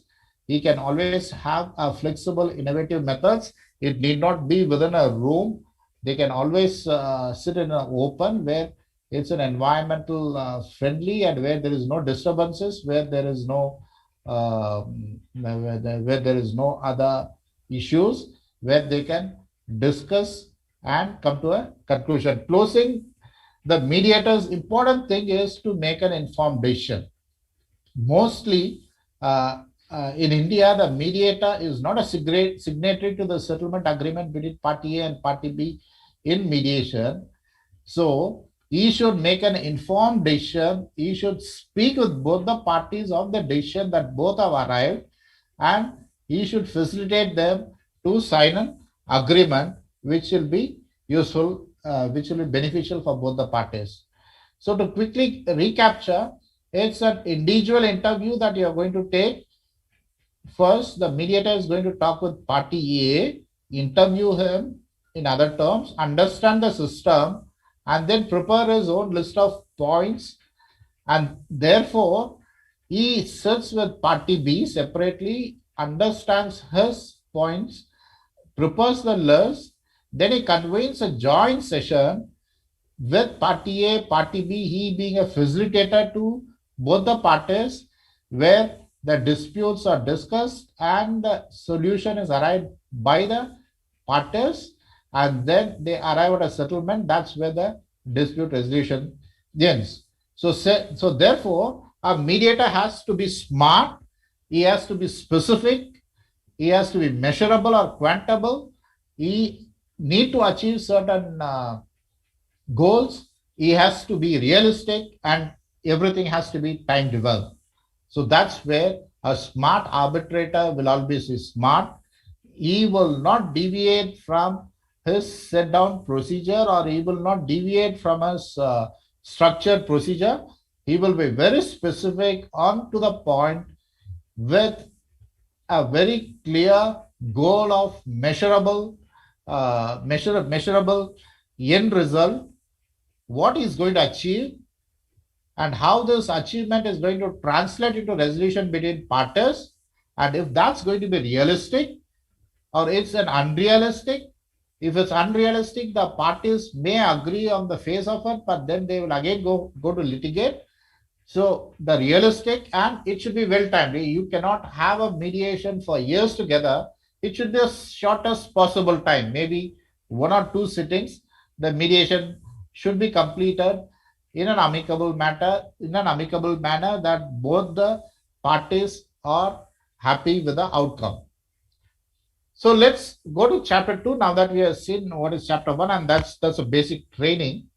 And I will just skip off ice breaking, because it's a virtual platform of discussion, or the virtual platform of lecture.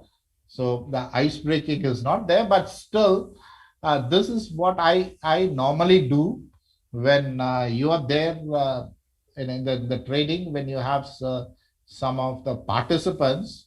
So we ask them to pair themselves up and to introduce themselves and to understand themselves, and you give them about a minute or 2. And I'll tell you why it's very important. In a minute, an arbitrator, a mediator has to concentrate on certain issues which are structured. So that's why this exercise is more important. So you give them a minute or two, but usually we give them a minute. You hold on to your wristwatch and then say, yes, you can introduce themselves and understand themselves, and it's time up. So this is what exactly it is. Now, people are you have made pairs and they have introduced themselves. So therefore, now we have to ask, let's take for example A and B. A introduced himself to B and B introduced himself to A. Now you should ask A, what did B introduce about himself? Or you should ask B, what was that A introduced about himself? So they should inform the other participants. Then you will understand the communication gap or the requirement of a communication. So as a mediator, the important virtue of a mediator is communication. If you are in the legal profession or if you're in the teaching profession, the most important aspect is the communication. How you communicate, how clear you communicate, and how precise you communicate. Whether the communication is audible, whether the communication is clear, whether the communication has no ambiguity, whether the communication is point blank that the other person understands and there's no room for speculation or there's no room for ambiguity. And this exercise we normally do when there is a physical meet, because out of this we have only seen about 25 to 30% have a clear recipient of what the other person says. So 1 minute is a good time, or it's a sufficient time for us to understand the other person. And you may not understand him 100%, but whatever he said, you will be able to you will be able to say it again if you are a good communicator, you are a good listener, and your communication skills are good. So probably I would advise, or I would suggest that the participants may do this when there are 2-3 people in your room, or if you're all alone, then probably when you meet others, then you can always do this to understand where you stand in your communication skills, where you stand in your listening skills, where you stand in your speaking skills. So this is more important, and that's what I wanted to inform you about. The meaning of introduction to others in terms of structured mediation, party A and party B with a mediator. There are 3 parties. When a party A and party B discuss with the mediator, it has to be a very, very clear information that party A has to inform the mediator. The information that is passed by the parties to the mediator should be very precise. Therefore, the communication skills is important for the mediator to understand what the parties intend to say or what the parties intend to inform. So you have to be a good listener, you have to understand it well, and you have to be an effective communicator. So that's the most important skill and a mediator should have. So that starts when we interact with each other, and then you are asked to talk about the other person who introduced to you in a minute. That will show where you stand. How good is your listening? How good is your understanding? How good is your communication of the issues that you heard through the introduction of the other person? So when party A and the mediator has an interview session or a discussion session, the mediator have to be a very, very good listener. He should listen to what they say, and he should jot down or he should make his own points. And the mediator should understand well he cannot speculate. He cannot have an ambiguity, or he cannot interpret what party A says. So listening does not stop there, or the listening do not stop there. Listening extends to understanding. What I listen, I have to understand, I have to grasp what party A says. Similarly, when party A interviews over, when the mediator sits with party B, he has to be an effective communicator to communicate to B of what exactly he is looking from B, or what exactly he wants the party to inform him, so that he will make his opinion. So therefore, the communication skills requires good listening. You have to be a good listener. Not only a good listener, you have to understand what you have listened. And number three, you have to be a good communicator. These are a very, very main essentials of an arbitrator. You have to listen, you have to understand, and you have to communicate. Even if one of these ingredients are not there, then probably you may be a good listener, but if you don't understand the issues informed by the parties, if you don't understand the crux of the matter, you are going to fail. A mediator is going to fail. And at the same time, a mediator has to be a good communicator. If your communication skills are not good, if you are not able to communicate very clearly, or if you're not able to communicate very precisely at the point blank, and if you communicate things which can be completed in one sentence, but you use 10 sentences to communicate to your parties, then you are totally lost. So these are the important things one has to have in mind as a mediator. And then the recognition sense of purposes, I said you have to jot down. You may jot down on a sticky note, or you may jot down in a notebook, or you may jot down on a piece of paper, but make sure that if you're writing down on a sticky note or on a piece of paper, it's filed properly. Because on a notebook, we know we follow it properly, but if you are doing that in a piece of paper or on a sticky note, please make sure that that's filed properly.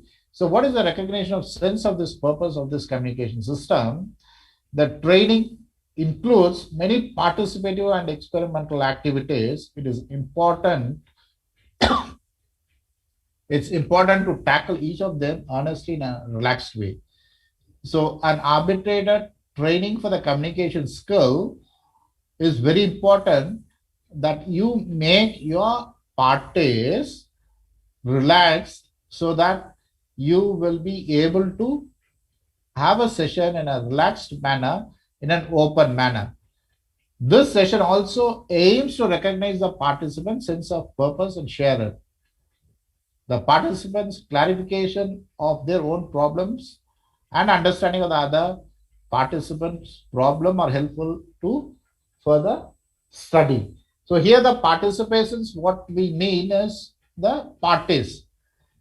So this session will throw light on your communication skill, what is listening, understanding, and communication. So listening, understanding, and communication is a very important aspect, not only for the mediator, but for also the parties. So when you have the session in a more relaxed manner, and the parties will be able to discuss, they'll be able to listen, they'll be able to understand, and then they'll be able to communicate better. And when we talk different sticks, you can use different colors. Now there are multi-colors. Maybe you can use a blue one or a yellow one or a pale color for different parties. And if you are making your own notes, you can use a different stick note, or indirectly, if you want to make some points a very positive point, you can use a green stick note, or if you want to make a negative point, you can make a red stick note. That's all up to a mediator to decide how he is going to plan his session. And therefore, when you have the first session, introduce yourself briefly to the parties. You have to introduce them, make them understand, make them convinced that you are competent, you have the competence to hear the matter, and give them the sense of confidence that you are neutral, you are impartial, and also you can take them into confidence. Give them a professional attitude that you are more efficient and more and you can conduct the proceedings in a more effective manner, so that you don't stretch it and you put it in a shorter duration to complete it. So these are the few things what a mediator has to start. So this is how we do it. As expectation and anxieties, what do you expect, and what is the anxiety from hearing. These are some of the things which I can share it with you. So therefore, we come back to theories of mediation. What are the theories of mediation? The first phase of mediation, it can be, the theories of mediation can be either direct, indirect, or on a hybrid method, which we already discussed of. So either whatever the mode or whatever the modalities of the theories we have, the bottom line is you have only three parties. You have party A, you have party B, and a neutral facilitator called a mediator. So how does it go? You make the parties to discuss with themselves. You hear from party A and you reflect it to party B. Therefore, your communication chain is completed. So both the parties discuss together. The parties discuss with the mediator, and the mediator discusses the parties. So this is the first phase of mediation sitting together. And the second phase of mediation sitting together is you allow the parties to discuss. You allow the party B to discuss with you, and you communicate that to party A. So you are basically playing a role of a facilitator, or you are basically playing a role of a buffer between party A and party B. So the first stage, you allow the the party A to discuss with you the things that he wanted to iron out or he wanted to solve. You also communicate that to party B. You allow the parties to have an introductory session and talk. And the second phase is you hear out from party B, you communicate to party A and allow party B to discuss with party A. And the third phase is the mediator becomes a facilitator. You have communicated what you heard from party A to party B, what heard from party B to party C, party A to party B, and now you are a facilitator. You are donning a role of a facilitator than donning a role of a buffer between the parties. As a facilitator, you have your shield of being impartial, of being neutral, and you're not taking sides, you're not recommending anything, or you're not forcing your decision on any of them. You allow the parties to discuss among themselves, and then the parties inform you their considered decision of the resolution that they arrive. So therefore, the role of the mediator is not only a buffer, the role of the mediator is also a facilitator who is facilitated, and then he dons the role of a person who facilitates and also who makes sure that the structured process is also a controlled process where it is within the ambit of the legal framework, and the parties discuss within the angle of within the legal framework and within the legal aspects. And concern and sympathy. So there has to be a concern and sympathy. So there is an interest and there is a concern, where we have the applicant here, and when there is a resolution, You also have to have interest. That's applicant have to have an interest, and he also have to have the concern on yes party B. So therefore, the mediator is only forming a role of a neutral person who will not have an interest either on party A or party B, who will not have concern on party A and party B as far as the disputes are concerned, but he will have more interest, he will have more concern on completing the mediation process in a more structured and a more independent manner within the framework. And now the party A and party B, where the skills of the mediator comes in, he allows the parties to discuss with the other party. And you have to, while doing so, you have to bring in the parties into a domain of interest and concern. And though the mediation is referred by one of the party to the other party, and both the parties have agreed for the mediation process, both the parties may not be interested to give up something and close the disputes. Party A might think this is, I have a stronger case or I have a stronger defense, and party B might think I have a stronger defense than party A. So therefore, there might be some sort of gray area where both may not intend to have the interest to resolve the mediation on the mediation table, but on the mediation table still have certain areas held back behind themselves. So therefore, the mediator role is also to consult with the parties and bring them into the domain of interest and concern. So that's what we are pulling out. The adverse party who has got an adverse, who is not interested, has to come into the domain. So therefore, the domain where the interest and concern is there, you are placing both the adverse, the party A and party B into the same domain of interest and concern through your consultation skill, through your dialogue skills, and also through your competence and through your communication skills.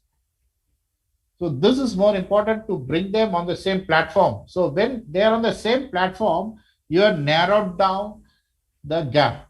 When you narrowed down the gap, then you allow the parties to discuss, party A and party B to discuss. Therefore, the interest now becomes the concern. So here it's an interest where initially we had only the applicant who is interested and also had a bit of concern. The mediator role is a is using his consultative skills, consultation skills, the dialogue skills, and the communication skills. He advises or he brings the adverse by the party B into the same domain of party A where they have interest and concern. When they bring into the same domain with your skills, you are bringing them into the domain of only concern, not of the interest. So interest no longer exists. It's only the concern to arrive at an amicable solution between the parties is what you have to achieve.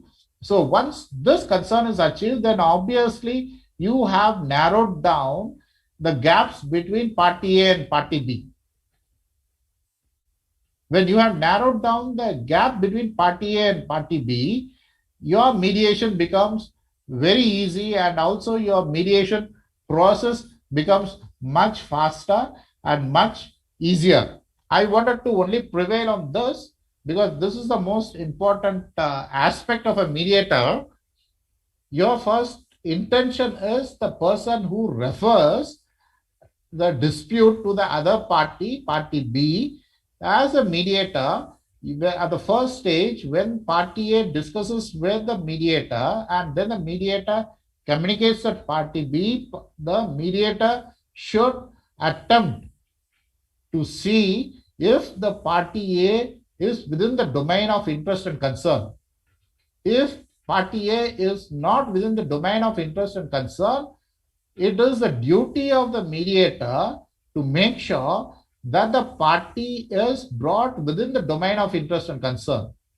And as a second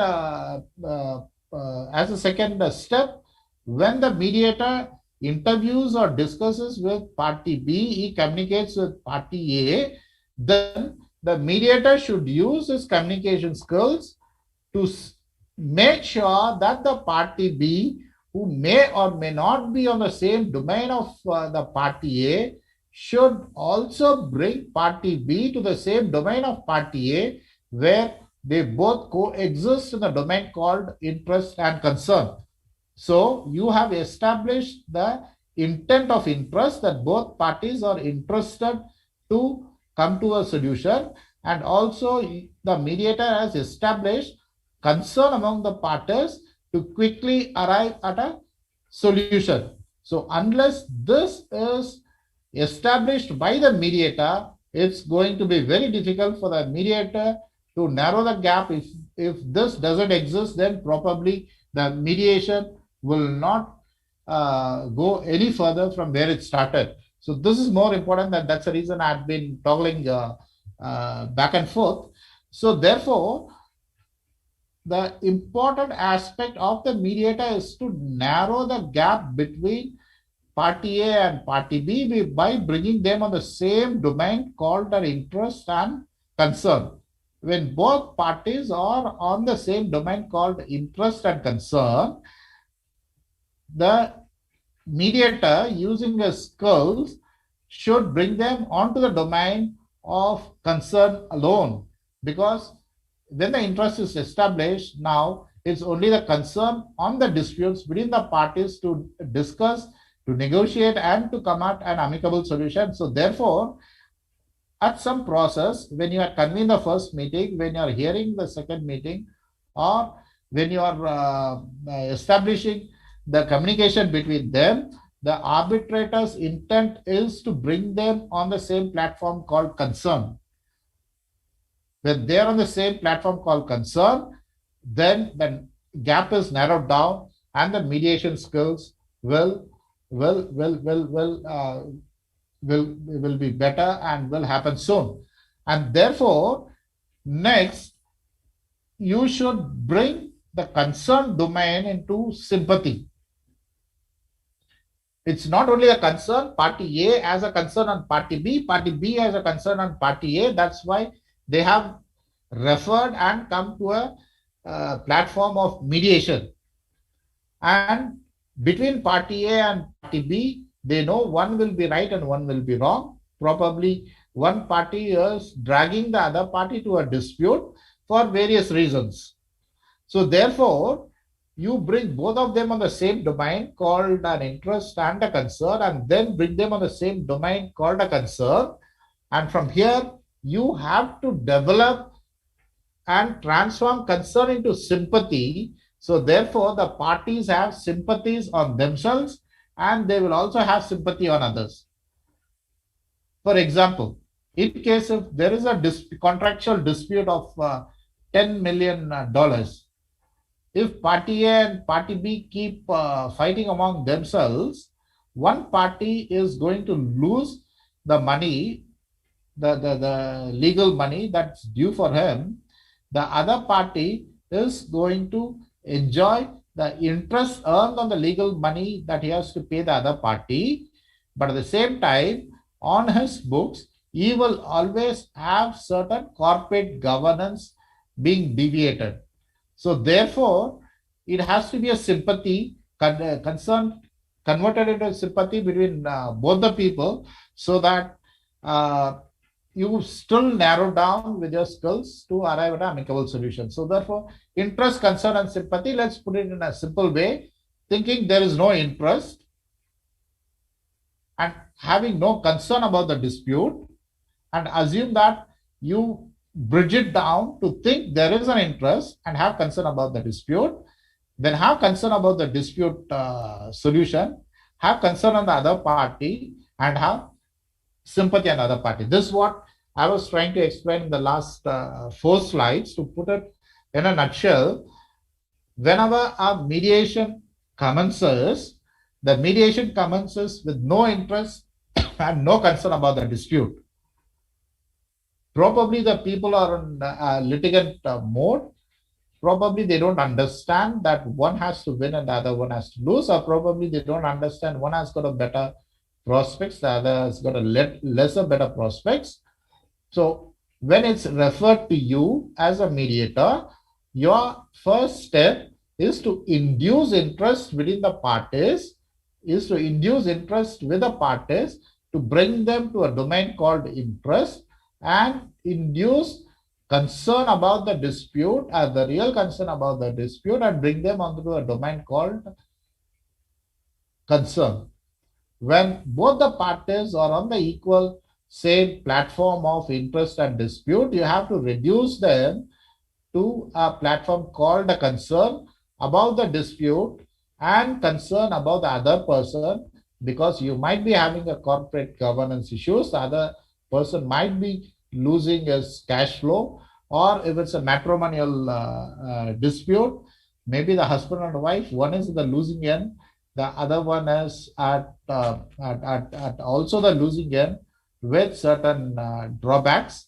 So these are the issues one has to really think of and bring in the concern about the dispute with the parties and have concern about the other parties. So each party should have concern, and therefore this concern should change into a sympathy. Once it changes into a sympathy, then the parties will be able to discuss openly, will be able to discuss amicably to arrive at a workable solution where both the parties will be there, will be happy, and will have a win-win situation.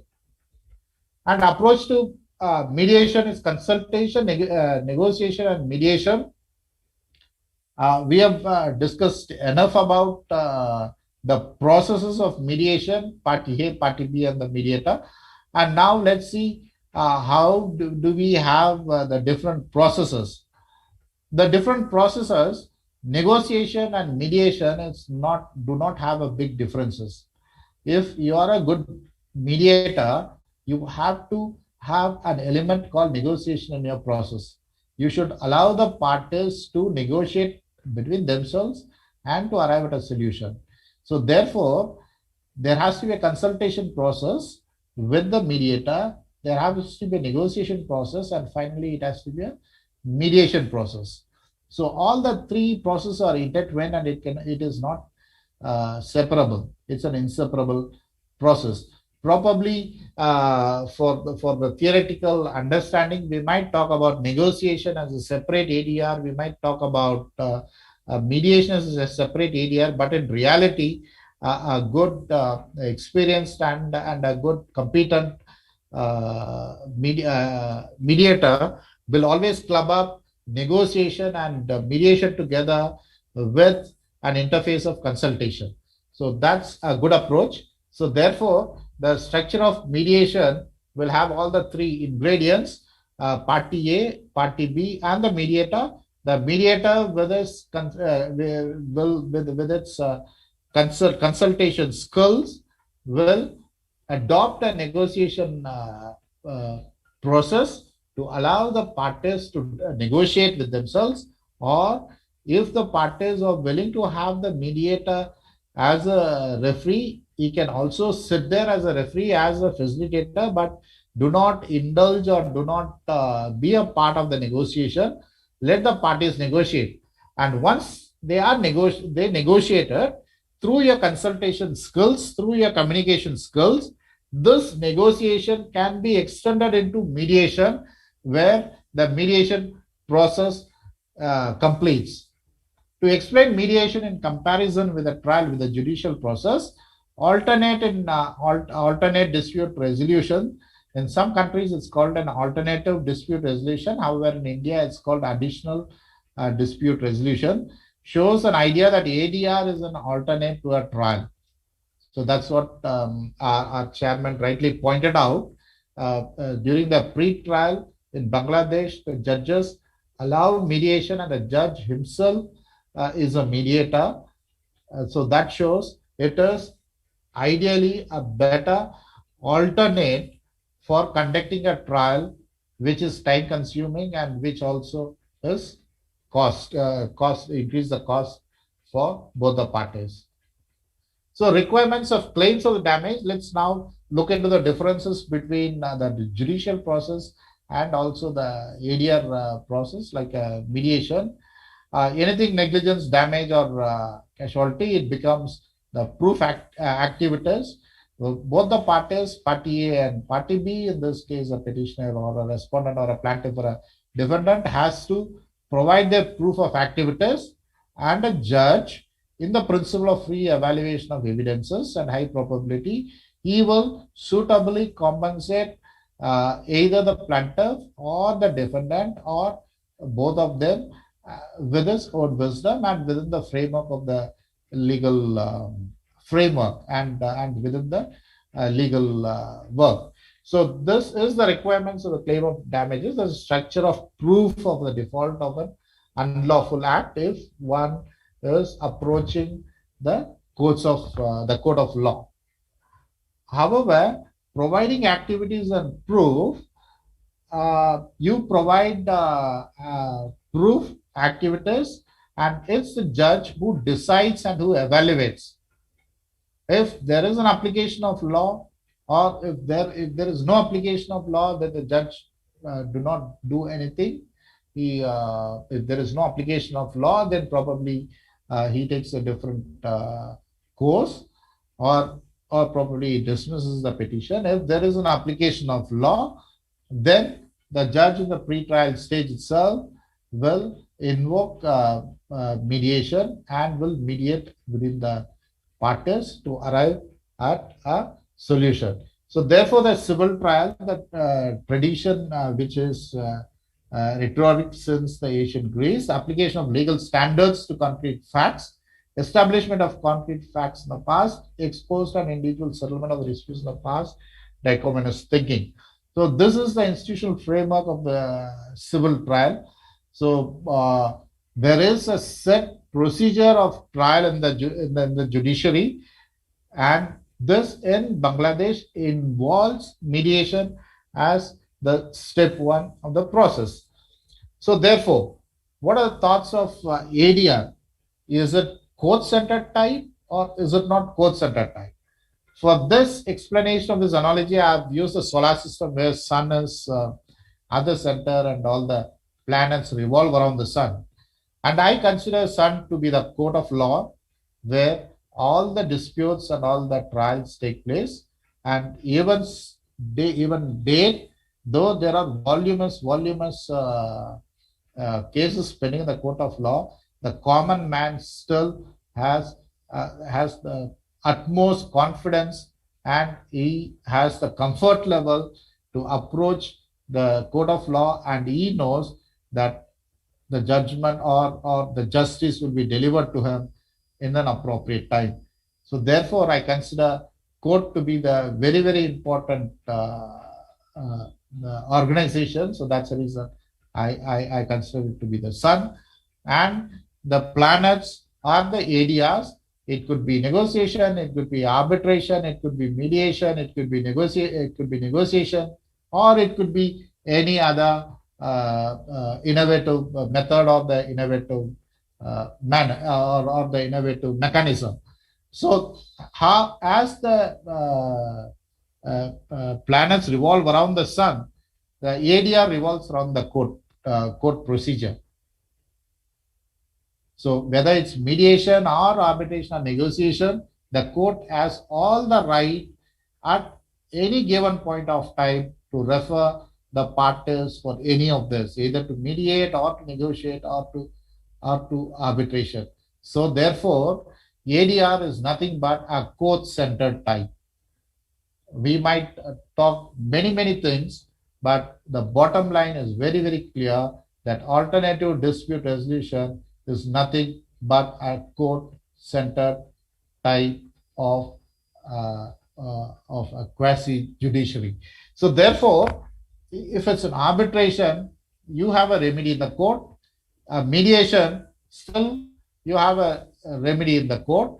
So therefore, all these planets which revolve around the court are court-centered type. So therefore, the thoughts of ADR is nothing but a court-centric process. To explain mediation in comparison with the negotiation, and a few slides back I said a good mediator has to be also a good negotiator. He should interface negotiation and mediation via a consultative buffer. So therefore, he has a successful mediation process. So how do you explain mediation in comparison? Mediation is a dispute settlement method whose value is different from the value of the trial or of an arbitration. So let's start with this now. What we have discussed, we will not take much of the time explaining this, since we have already explained in detail. And now we have a structure of mediation where we have party A, party B, and the mediator. The party A, the party B, and the mediator, we know the stages: stage 1, stage 2, stage 3 of mediation process, and also we know the negotiation process. So therefore, when party A discusses or interviews, when the mediator discusses or interviews with party A, it's called consultation. When the mediator discusses or interviews with party B, again it's called consultation. However, when the mediator allows party A and party B to discuss among themselves, he is invoking the process of negotiation. So that's what I said. Mediation is a successful mediation, and a successful mediator will combine both negotiation and mediation via a process or a buffer called a consultation. So this is the structure, the basic structure of how a mediation on the negotiation is interfaced through consultation for a better for a better outcome or a better processes. And therefore, the negotiation and mediation process can be the same platform in which consultation is a buffer. Consultation is one of the important gradient which interfaces both. And therefore, now let's see how alternative dispute mechanism works. So on the one hand, if there is a litigation, if you have to litigate, then you are climbing uphill. So it's an uphill task. It's going to take time. It's going to take all your cost. It's going to take your all your time. And sometimes, because of numerous cases and the load on the judiciary, the justice might not be instant. The justice might be delayed. So therefore, it's an uphill task. So litigation, you may enter into arbitration, and now that most of the countries have resolved that the arbitration has to be completed in 12 plus or minus 6 months time. So that has reduced the duration of arbitration, or otherwise before 2016, many of the countries, including India, there were arbitrations which were following the court procedures for more than 5 years, 10 years. And there I know few arbitrations which were running for last 10 years between the government and the private players. So at least now there is clarity that it has to be completed within a year, or you can approach the court of law to get an extension for another 6 months, or not more than that.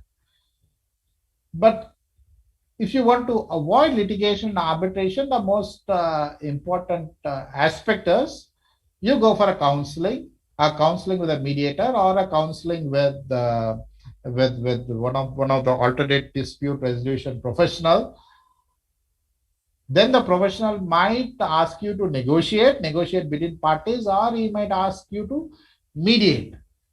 So therefore, it's much easier for you to arrive at a solution, or it's easier to resolve your dispute by adopting to a cost-effective, time-effective mechanism of counseling and negotiation, which effectively leads into mediation. So again, this structure or this slide confirms our earlier slide where we said negotiation and mediation is a process buffered between consultation. So therefore here you are consulting negotiation and mediation, which forms a part of alternate dispute mechanism. So with this, it becomes a more interesting aspect to understand that whatever ADR mechanisms you are looking at, it's all court-centered type. But however, the thoughts of ADR are not court-centered type. So there's a difference between both, where here we said the thoughts of ADR are court-centered type because the court is the sun and all the ADR mechanisms are the planets which revolve around the sun. But to explain the mediation and the negotiation, we said uphill and the downhill process, or the uphill and the downhill adoption of procedure. The uphill is your litigation, arbitration. The downhill is your counseling, negotiation, and mediation. So therefore, here we come to a conclusion that the thought of ADR is a non-court-centric type. It's conflicting because few slides back we said it's a court-centric type, and here we say it's a non-court-centric type.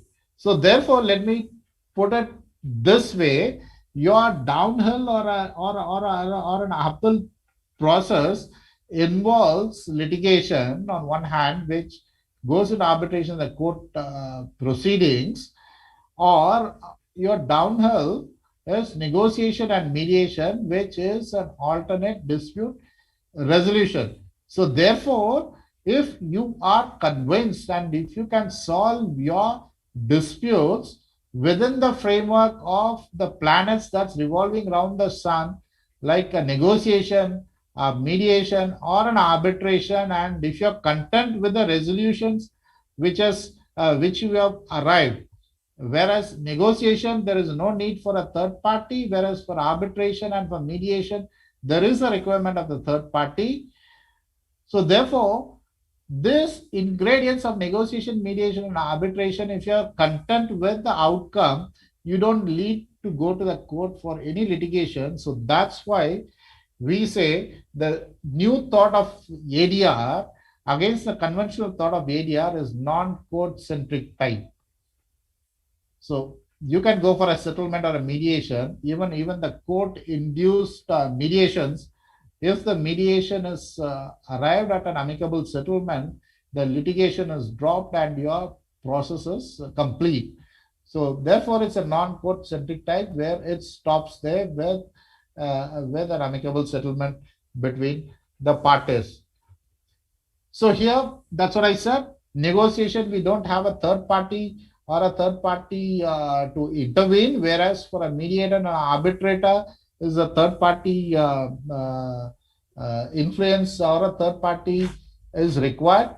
Number one, negotiation is between the parties, A and B negotiate to arrive at a solution, whereas mediation is also a part of negotiation and mediation. However, this is done by a consultative process of a mediator who is a neutral and an impartial mediator who sits there as a referee, as an independent party who do not adjudicate or who is not a judge to judge the processes which takes place between party A and party B. However,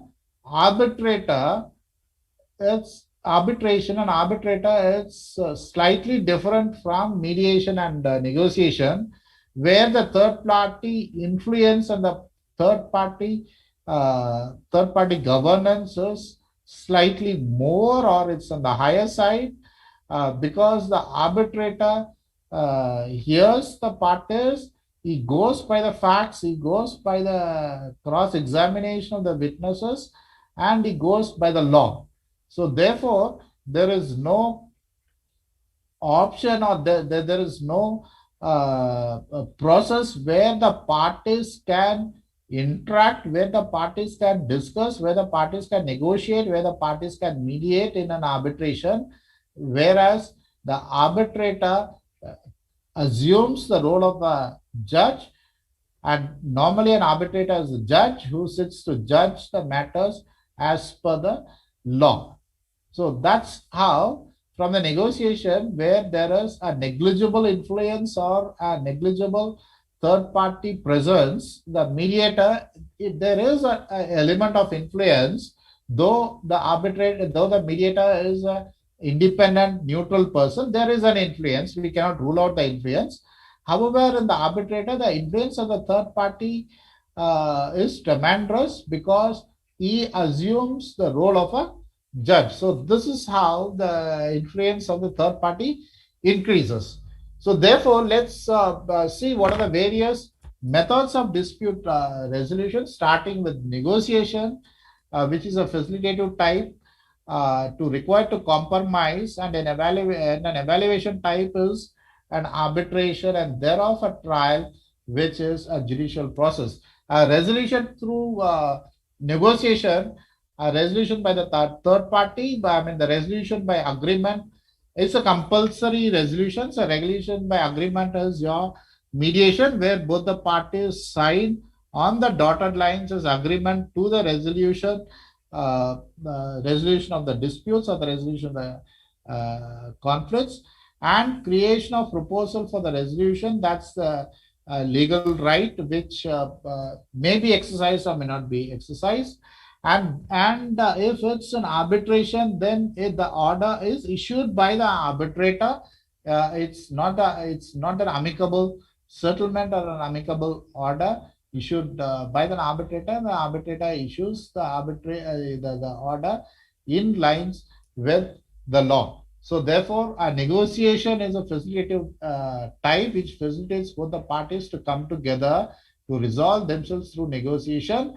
If it is not resolved through negotiation, if you want a third party or a referee to be there, then the resolution is by agreement, where the agreement is signed between both the parties to abide by the resolution of the conflict or the disputes. Or if the resolution is issued by the third party, namely the arbitrator, then the arbitrator adheres to the legal process, which there is no scope for mediation or negotiation, but it's adjudicated. The issues are adjudicated by the arbitrator in terms in compliance with law. So therefore, mediation is generally defined before the compromise, and that's most important. And now let's come to the fifth point, which is types of mediation and their structures. So it's evaluative, arbitrative, and facilitative, what we have seen in the earlier slide.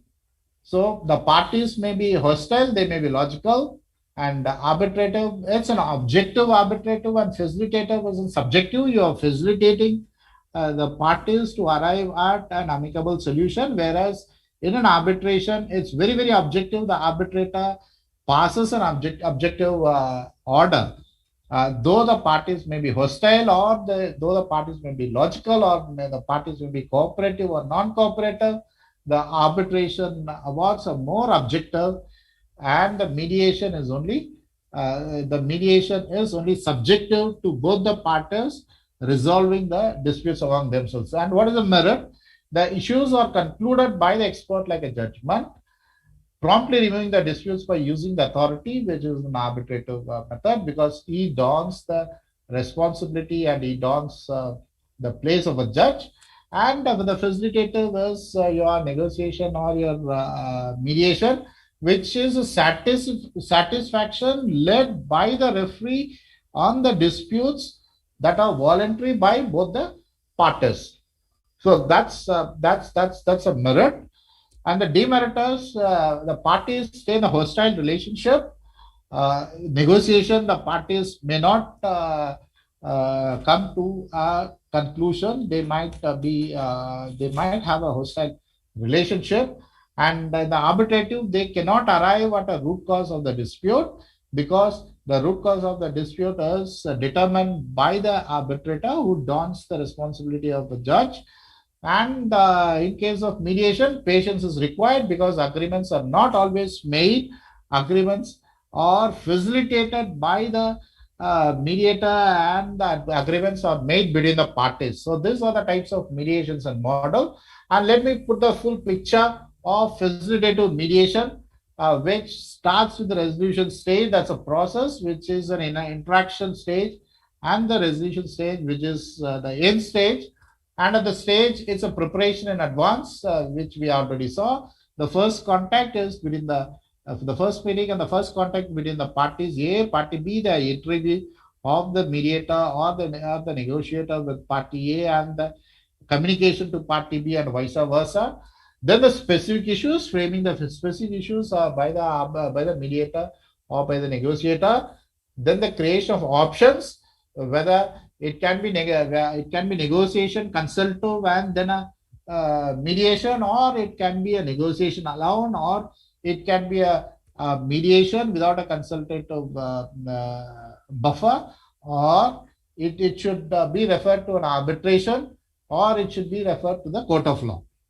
So check the social acceptability. That's more important. The effectiveness, the reality, and feasibility. The people might be cordial to arrive at an amicable agreement, but once they go out of the mediation room or the mediation center, probably they change their mind. So we have to check the reality and the feasibility, and also we have to check on the social acceptability on certain issues which are social disputes, or the social issues that come for mediation. Probably most importantly, the religion, the religious, and the political matters between the political matters versus the religious matters. So this issues, the arbitrator should be very, very to have a very controlled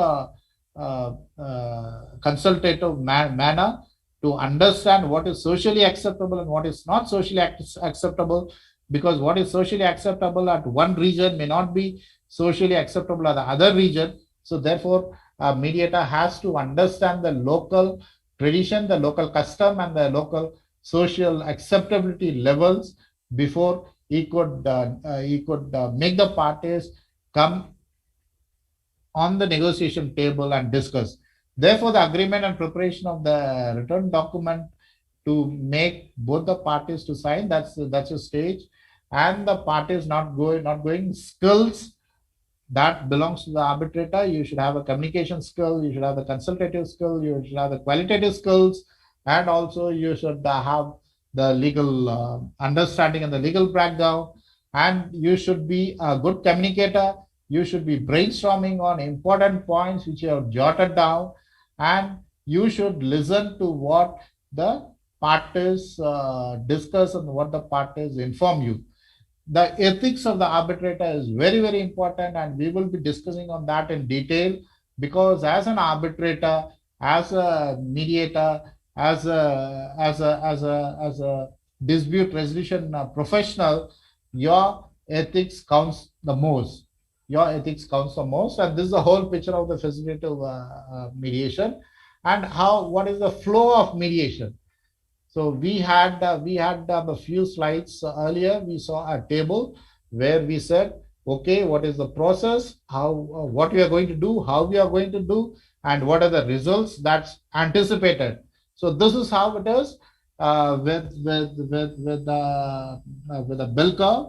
We take off, that is the application which is a consent application given by both the parties.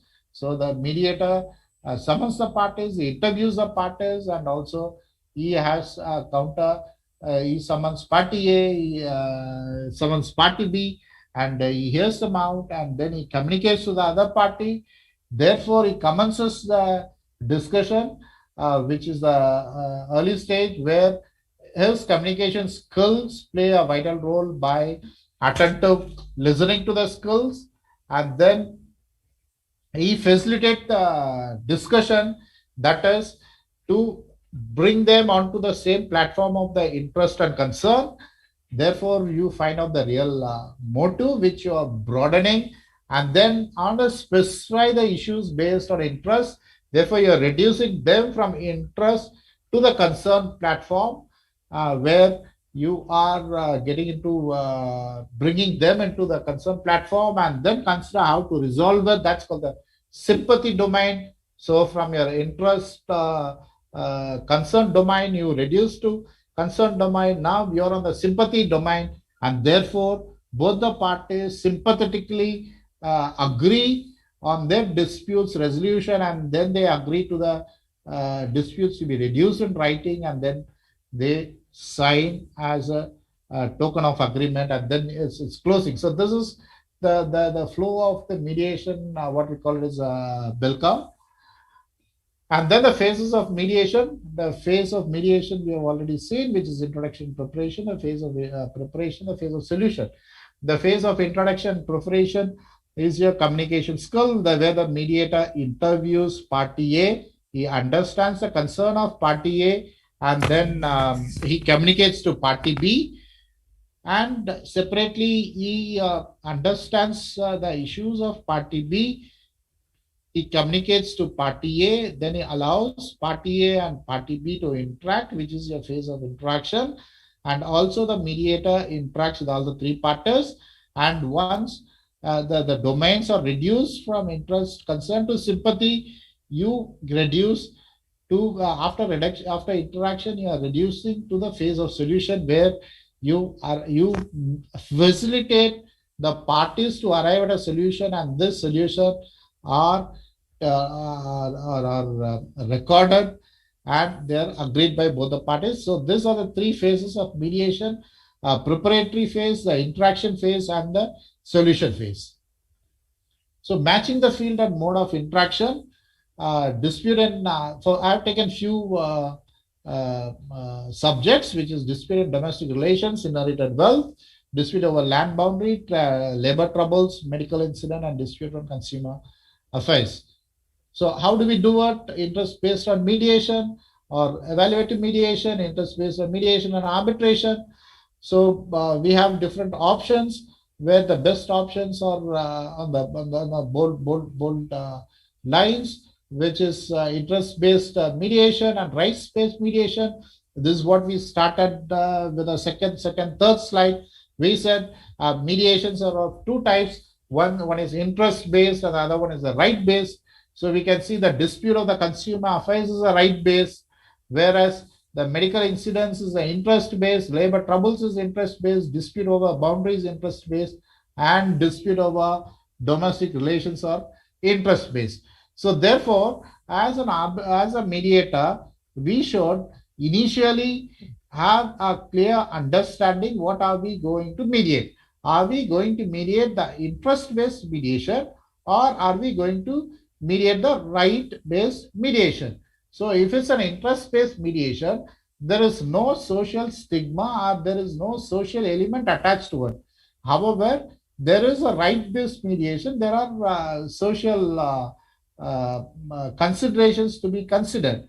So therefore, these are the matching field and the model of mediation. One should always evaluate before sitting in for a mediation, what sort of a mediation are we going to commence, or what sort of mediation are going to introduce with. So based on this, you make an introduction. Based on this, you facilitate the interaction, and based on this, you are going to facilitate the solution between the parties. And since most of the participants are the learned judges of various courts, so what is the mediation and trial? The difference between the mediation and the trial, the general characteristic of a trial and a mediation is a mediation, let's say, advantages and disadvantages. A mediation is inexpensive, prompt and short term, easy to close. It could be a closed door. A lawyer's assistance is not required. Highly possible to keep the relationship between the parties, and a confidence level is also high. The parties take the leadership in proceeding with the procedure. There is a greater degree of freedom to achieve an agreement flexibly and amicably. Against which, what are the disadvantages of having a mediation? Having no legal force, the other party may or may not agree to apply mediation. It is possible that no agreement is reached. Fact finding is not strict, evidence is not strict.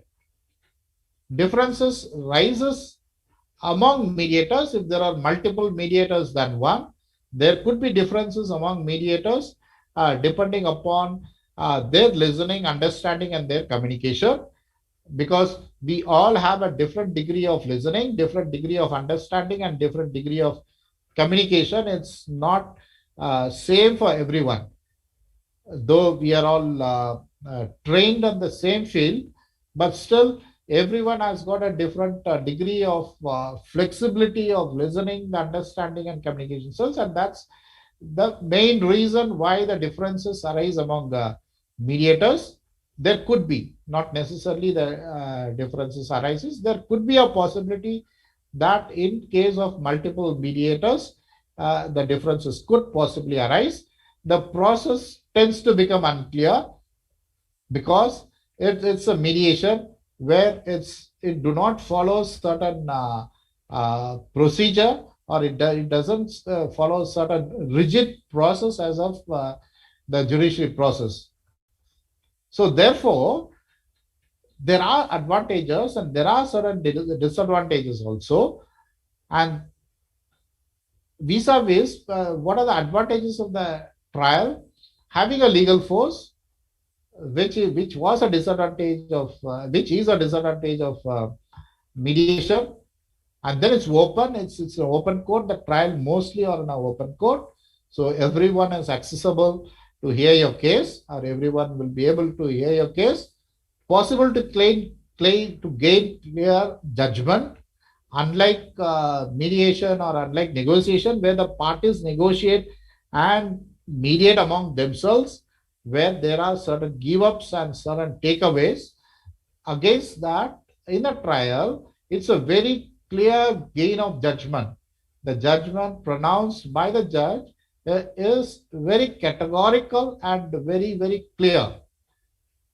And it's highly objectative, whereas mediation is highly facilitative. The judge or the mediator or the area professional, he only facilitates. So this trial is highly objectative and possible to file an appeal. Against in mediation, where both the parties come together, they agree. The going against the executed agreement is not that very easy. So therefore, that filing of an appeal or litigating more is much reduced in mediation than in the trial. What are the disadvantages? It's time consuming, because there are many cases and everyone is approaching the court of law for everything. Therefore, it takes time, it's time consuming, and it's expensive.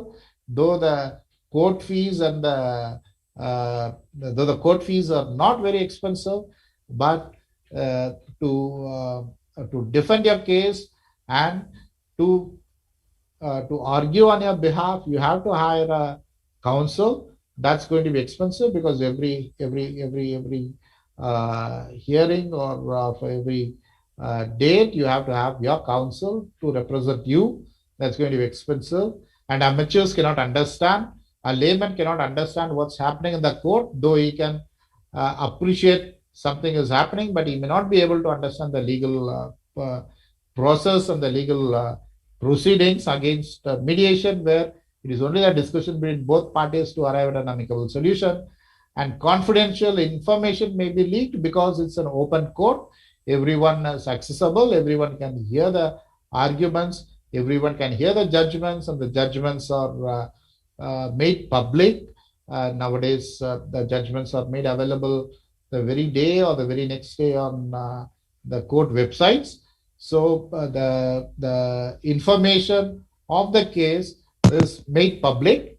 The parties remain antagonistic. The lawyer's assistance is mandatory or it's necessary. So these are the general characteristics of mediation and trial. Now let's come to court mediation and private community mediation, and I would like to run through this fast because I've just completed 82 slides of my 300 slides for today's training. And in case of anyone wants to stop me when I'm rushing through, please stop me there so that we will discuss and we'll move forward. And now, the court mediation and the private mediation, the civil mediation and domestic mediation, the authority, the party feels of satisfaction because it's the court mediation is done by the judge himself. So the parties feel a greater sense of satisfaction. And when the authority does the mediation, when he sits as a mediator for the parties, the orders are greatly enforceable and it's fact, and the fact investigation is done because before the judge, the parties cannot cannot behave unruly or cannot make any false statements. So therefore, the authorities' order becomes enforceable, and there is a long history of the judges or the court mediation is in existence. It's a rich experience, inexpensive. It's only the court fees you pay, which is a small amount, and then you don't need to pay the mediator because the judge himself is a mediator, and if you're satisfied with the resolutions that you have made, the judge is going to pass an order which is enforceable. So therefore, it's inexpensive.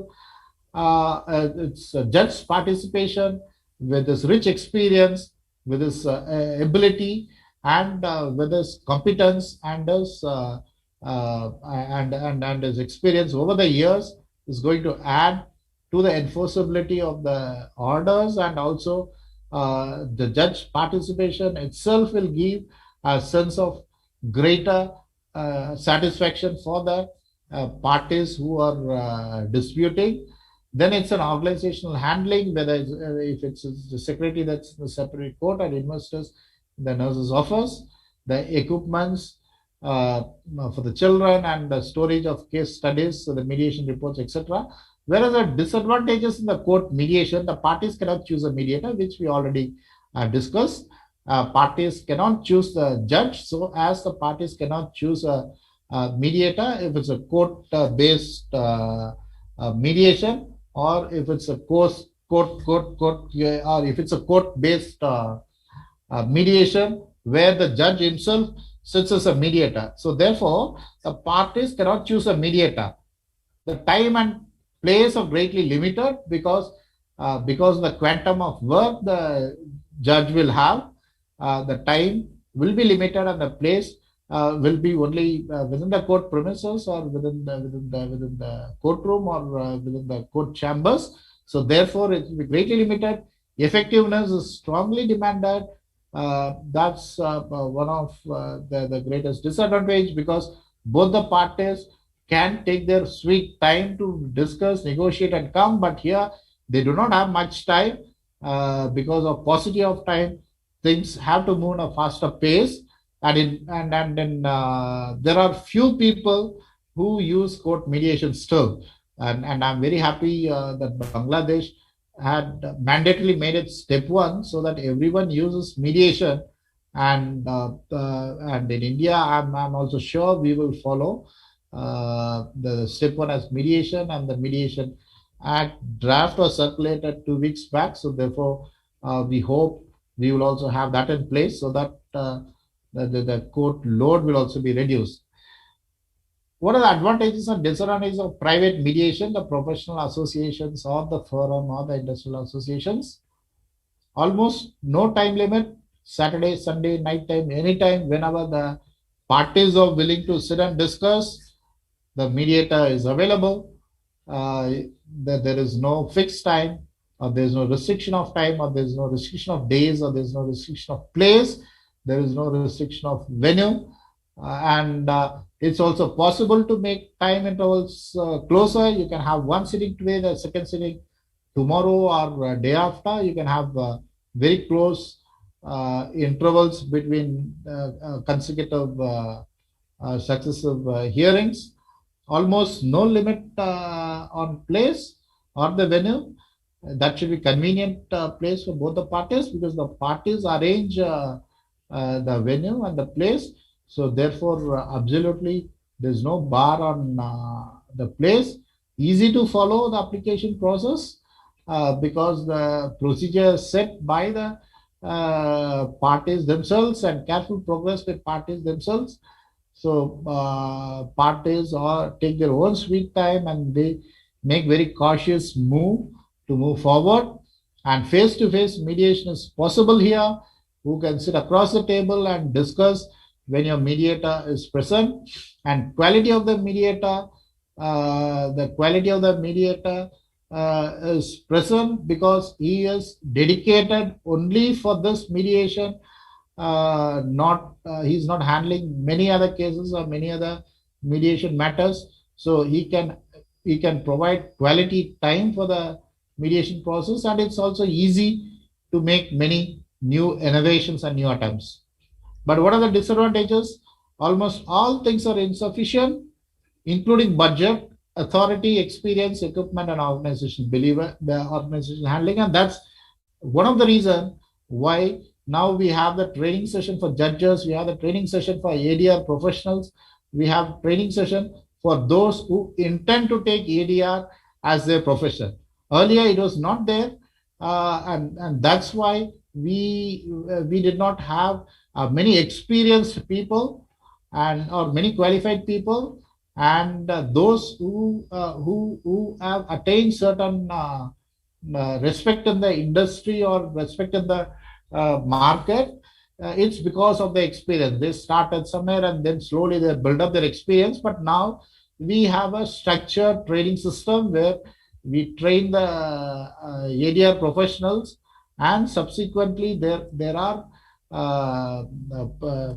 continuous development programs, CDPs, where you continuously upgrade your knowledge on the ADR system, and therefore in a shortest possible time you can acquire the experience, unlike the one without a training who had acquired experience in the last 10-15 years.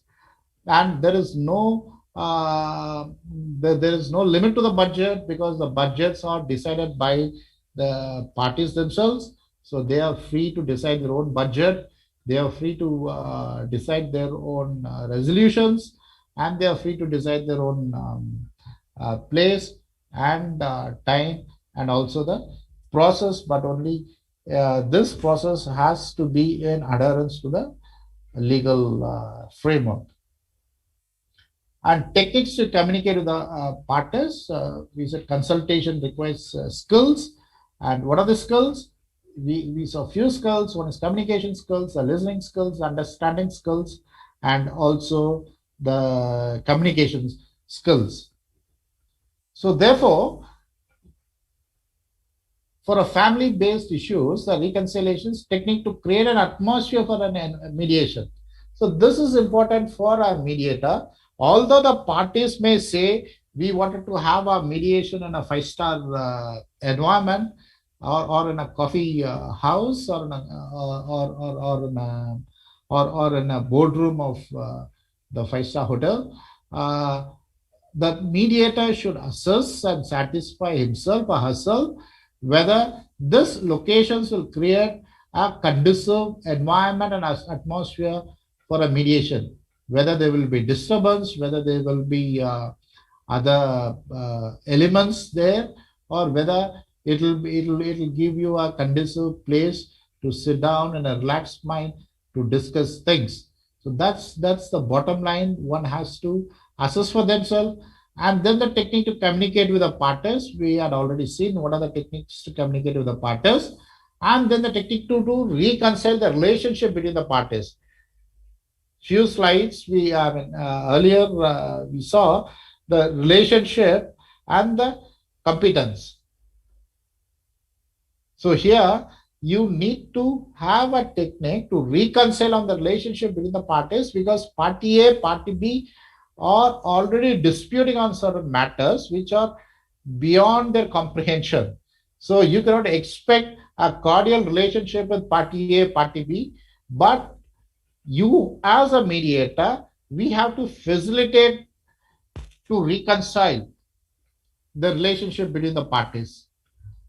So this is how the relationship between the parties comes in. The technical to reconcile between the parties, increase the communication and increase the dialogue between party A and party B, increase the communication and the open communication, the listening skills and understanding skills between party A, party B, similarly to party A, party B, and then increase the techniques or increase the avenues of discussion, increase the avenues of communicating freely between the parties will certainly help the communications. If you, this is once if it's a physical meet, then we could have done this, but unfortunately now we will not be able to do this. But please keep in mind, if you are a professional in consultation, what you feel annoyed also feels others. As a mediator, we should always understand, we should always have in mind what annoys you will also annoy others. If you feel the atmosphere for mediation, in your opinion, is not appropriate, that means it's also going to be not appropriate to the other.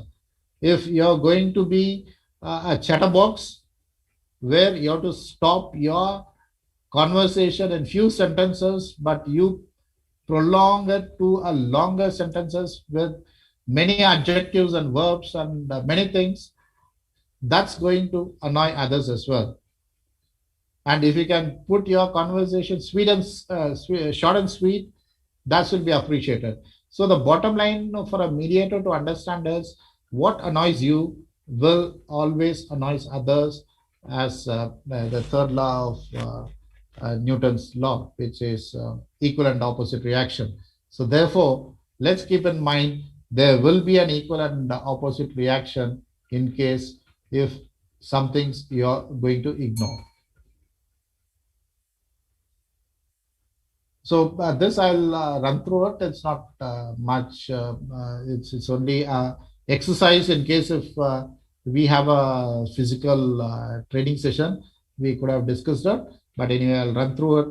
You can see my presentation slides when I share it with you. So let's take look at some of the sample consultation. A consultation with problems, that's a bad example. A well-prepared consultation is always a good example.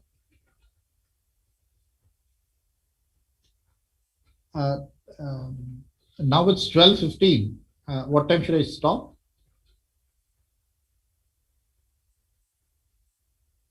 Another 20 minutes. Yes, another 20 minutes. Okay.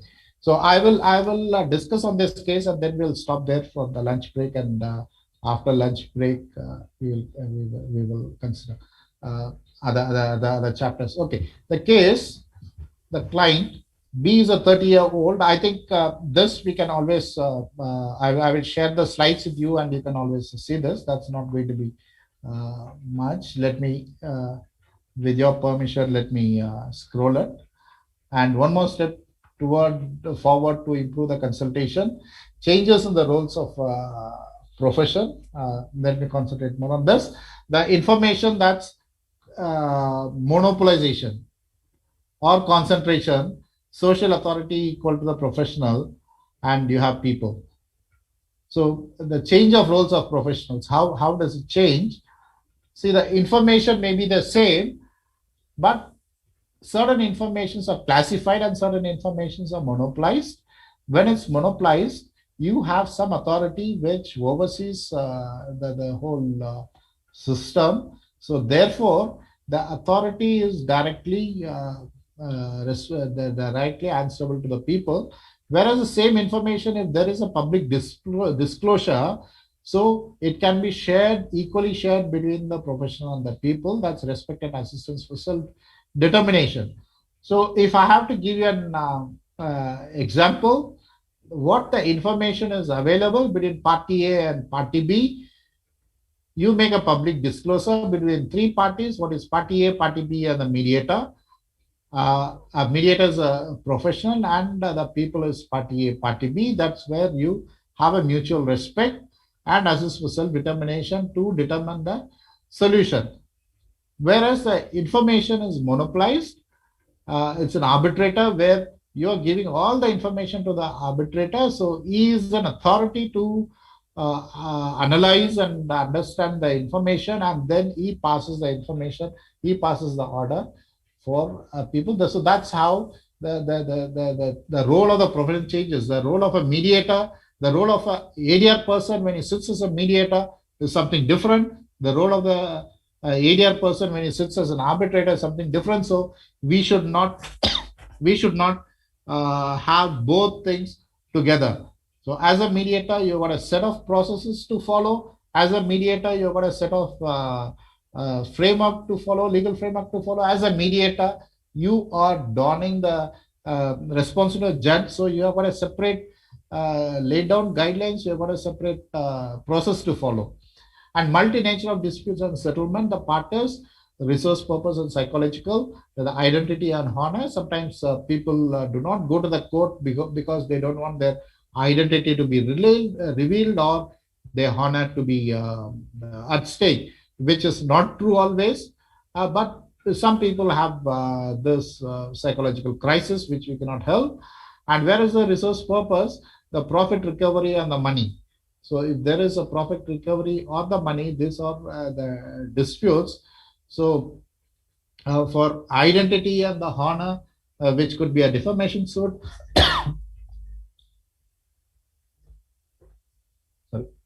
which could be the defamation suit, which is preferred in the court of law, and if it's related to money, then it will be the settlement either in one of the ADRs, which will be much quicker and faster.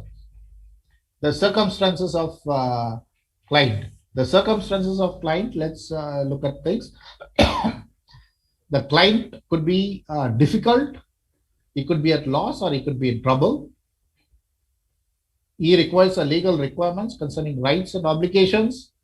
So therefore, he approaches a professional who has got the legal skills or the lawyering skills, and the legal requirements concerning its rights and obligations are extracted by the legal person and recommends them what is the course of action or what is the remedy that he has. So at any given circumstances, the clients do need assistance from the legal professionals, do need assistance from the ADR professionals. So it is the responsibility of the lawyers, it is the responsibility of the legal professionals and the ADR professionals to extract the legal requirements concerning the client's requirement and the obligations on the liability, and recommend and advise him correctly and propose the course of action or the other means of action so that he is benefited at the shortest duration and he also gets his due at the shortest duration. Now, as an arbitrator, we have to listen very carefully. This careful listening is, as a mediator, as a mediator, careful listening is active work with positive concern and curiosity.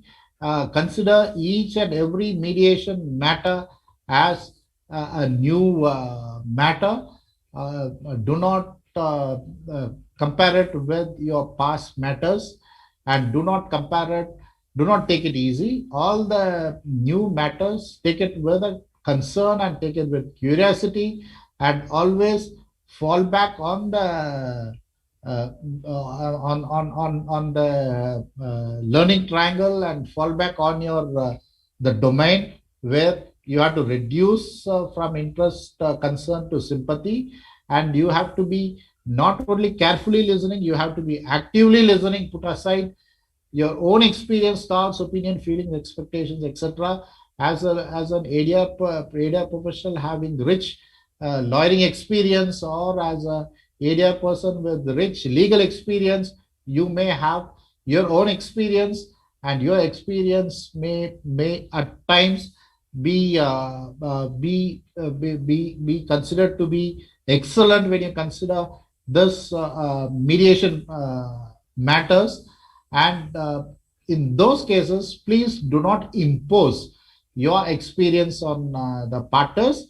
Keep aside your experiences, and with an open mind, with a open thoughts, approach each and every matter with positive and curiosity, because your parties are foremost important. Your concern is with your parties, so approach with an open attempt, and listen carefully and actively, and also listen actively. And do not evaluate. When you listen, please do not evaluate or jump into conclusions or jump into evaluations, because you are not a judge as a mediator. You are not an adjudicator. You are not going to influence the parties with your evaluation or with your judgments. So please do not jump into conclusion. Please do not jump into evaluation. Allow the space for the parties to discuss. Allow the space for the parties to come with their own solutions to their disputes, and therefore their disputes has to be resolved by the parties, and you are only a facilitator. And not the last but not the least, try to understand the whole process as a story, which makes things much easier for everyone. And this also I will just skip off. Practice in consultation, listening. You're listening to a counselor. If you're a client and you go to a legal counselor or a ADR professional, a counselor, your listening skills with a counselor is different when your listening skills with your friend is concerned. That's what we saw. In the first step, there is an interview between the parties and the mediator, where the listening understanding is required and communication is required. So therefore, do not confuse or do not club up the skills that you adopt for your friend with the skills you adopt with your client. Maybe the client may be your friend, or maybe he may not be a friend. So that means in either case, you have to adopt a single straightforward jacket, where you are adopting a communication skill by listening carefully, by listening actively to the counselor, and what method you adopt to your friend is not being imposed or not being interchanged. So that's more important. As a counselor, mutual relationship feedback, the client, you have you as a client, you hear, you give a consultation, because that's an interview. You talk with them, you jot down the points, you tell them the points, and that's an active and a careful listening, which will change the entire scenario, which will give confidence to your client, which will give confidence to the process. And also, if as a client you have a consultation with either the partners, use the same yardstick for party A and party B together, and do not use a different yardsticks. If you are using a particular methodology for party A, please use the same methodology for party B and do not change it. And always imagine that you stand in front of the mirror when you do the consultation. Whatever you talk, the mirror reflects the same thing to you. So therefore, if your good things come back to you, if you listen it carefully, you will be able to actively listen and carefully listen, and then demonstrate it by your communication. If you do not listen it carefully, then probably you are losing the network and your communication system is going to fail. And here is what the client's thinking, and the client does not know. Please don't think so. Some of the do's and don'ts, that he or she really needs you, and he or she really wants to know what the choice exists, what the situation has become entangled, what the other parties argues and what the cause of dispute. He or she reorganizes this while talking with a listener. So that's what I said. Do not impose your thoughts, do not impose your experience, and do not impose your ideologies on your client. Whereas the client, you should give the space, you should give the adequate space to the clients so that they reorganize themselves. Once they know that you're a good listener, you are an active listener, you carefully listen to what they say, they reorganize themselves and they come out with their essentials of dispute, and they will give you the exact points of dispute, and they also will let you know this is what the solution they are looking at. So that's a client solution. When the counselor deals with the client, listening to what the client says, the client finds out what the problem is and how to solve it, and solves the problem by himself or herself. That's what I said. Only thing a mediator has to enforce us, to enforce the confidence, to enforce comfortability, and to make sure that your client is relaxed, either your party A or party B is relaxed with an atmosphere of discussion. Therefore, they reorganize themselves. They come with you. They come to you with a solution. They interview. They discuss with you the solution, their disputes, and also they discuss the solution with you. So that's how it is. And whatever they narrate, please accept their narration, because there is nothing called right and wrong in mediation. So as a mediator, you should accept what they say, whatever the narrations they say, but then you can filter out whatever you wanted, and you can jot down what is best that you do it. The image of consultation from now on is consultation, the legal consultation, the lawsuit. So therefore, the ADR plays a bigger role. With consultation, the negotiation, the mediation, and the arbitration falls into the legal consultation, and the lawsuit will be the judicial process. So therefore, rightly, we can say that ADR has a bigger role to play in the days on to come. So this I will skip off. Preparations of consultation. It's 1:30. Should I stop now and start with preparation of consultation? Because it might take another 15 minutes for me to complete this chapter.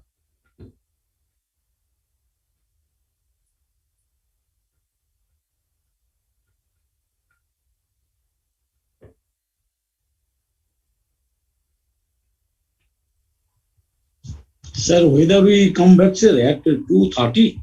Yeah, because I'm not yet finished. Yeah. Our program is লেখা আছে 2টা থেকে 4টা. Yes, my lord. 2টা তার মানে ইন্ডিয়াতে হবে তখন 1:30, 1:30. Yes, my lord. So can we take a break now, or do you want me to continue for another? No. We take a break. What is the time now in India? 12:30. 12:30. So our programs shows that it is a break for 1 hour. It may be 1.5 hours, my lord. That is up to you and the participants. Yes. Mr. Yes, Honorable Learned District and Session Judge. Any suggestion? Sir, any suggestion? Yes. Come back. Interval maybe 1.5 hours. Oh, yes, at 2:30 we may join. Yes. That is 2:30 our time and 2 o'clock. Yes, India BST. time. Yeah. Our time. Is it, Victor sir? Is it possible, sir? Yeah. 2 o'clock at my time, I'll be there. Yeah, sir. Yeah. Thank you very much. Any suggestion? Vijay sir, any suggestion from your side?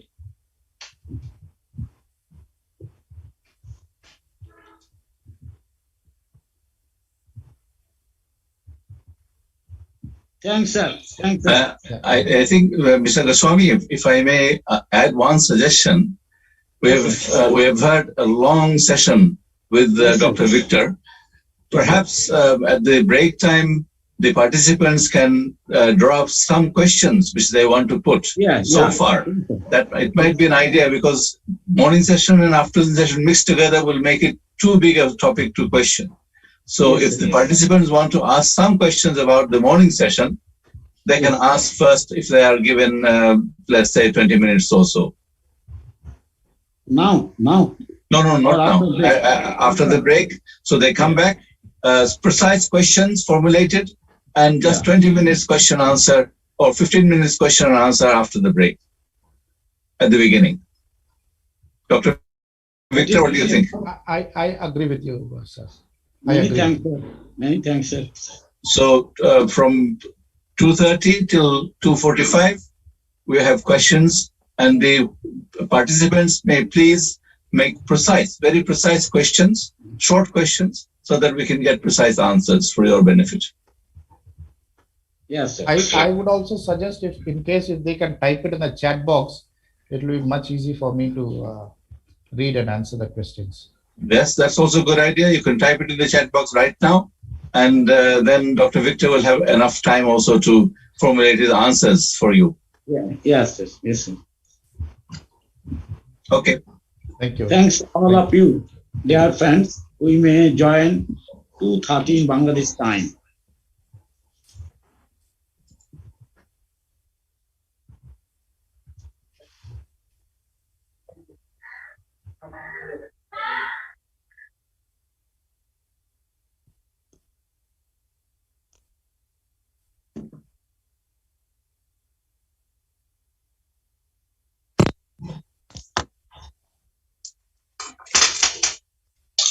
বিরক্তজনক অবস্থা বুঝতেছি Indian ইন্ডিয়ার যে justice আমাদের যে bar council case মীমাংসা যায় বিচারের আগে মীমাংসা বিধান আছে এবার যে কনফারেন্স এক কমিটি আমার সাথে আমাকে কমিটির সদস্য রাখছি, গতকাল যাইনি, আজকে টেলিভিশনে বারবার কনফারেন্স 10টার থেকে এক লোক রিসার্চ দিয়েছে, ডাক্তার ভিক্টর, ইন্ডিয়ান জাস্টিস।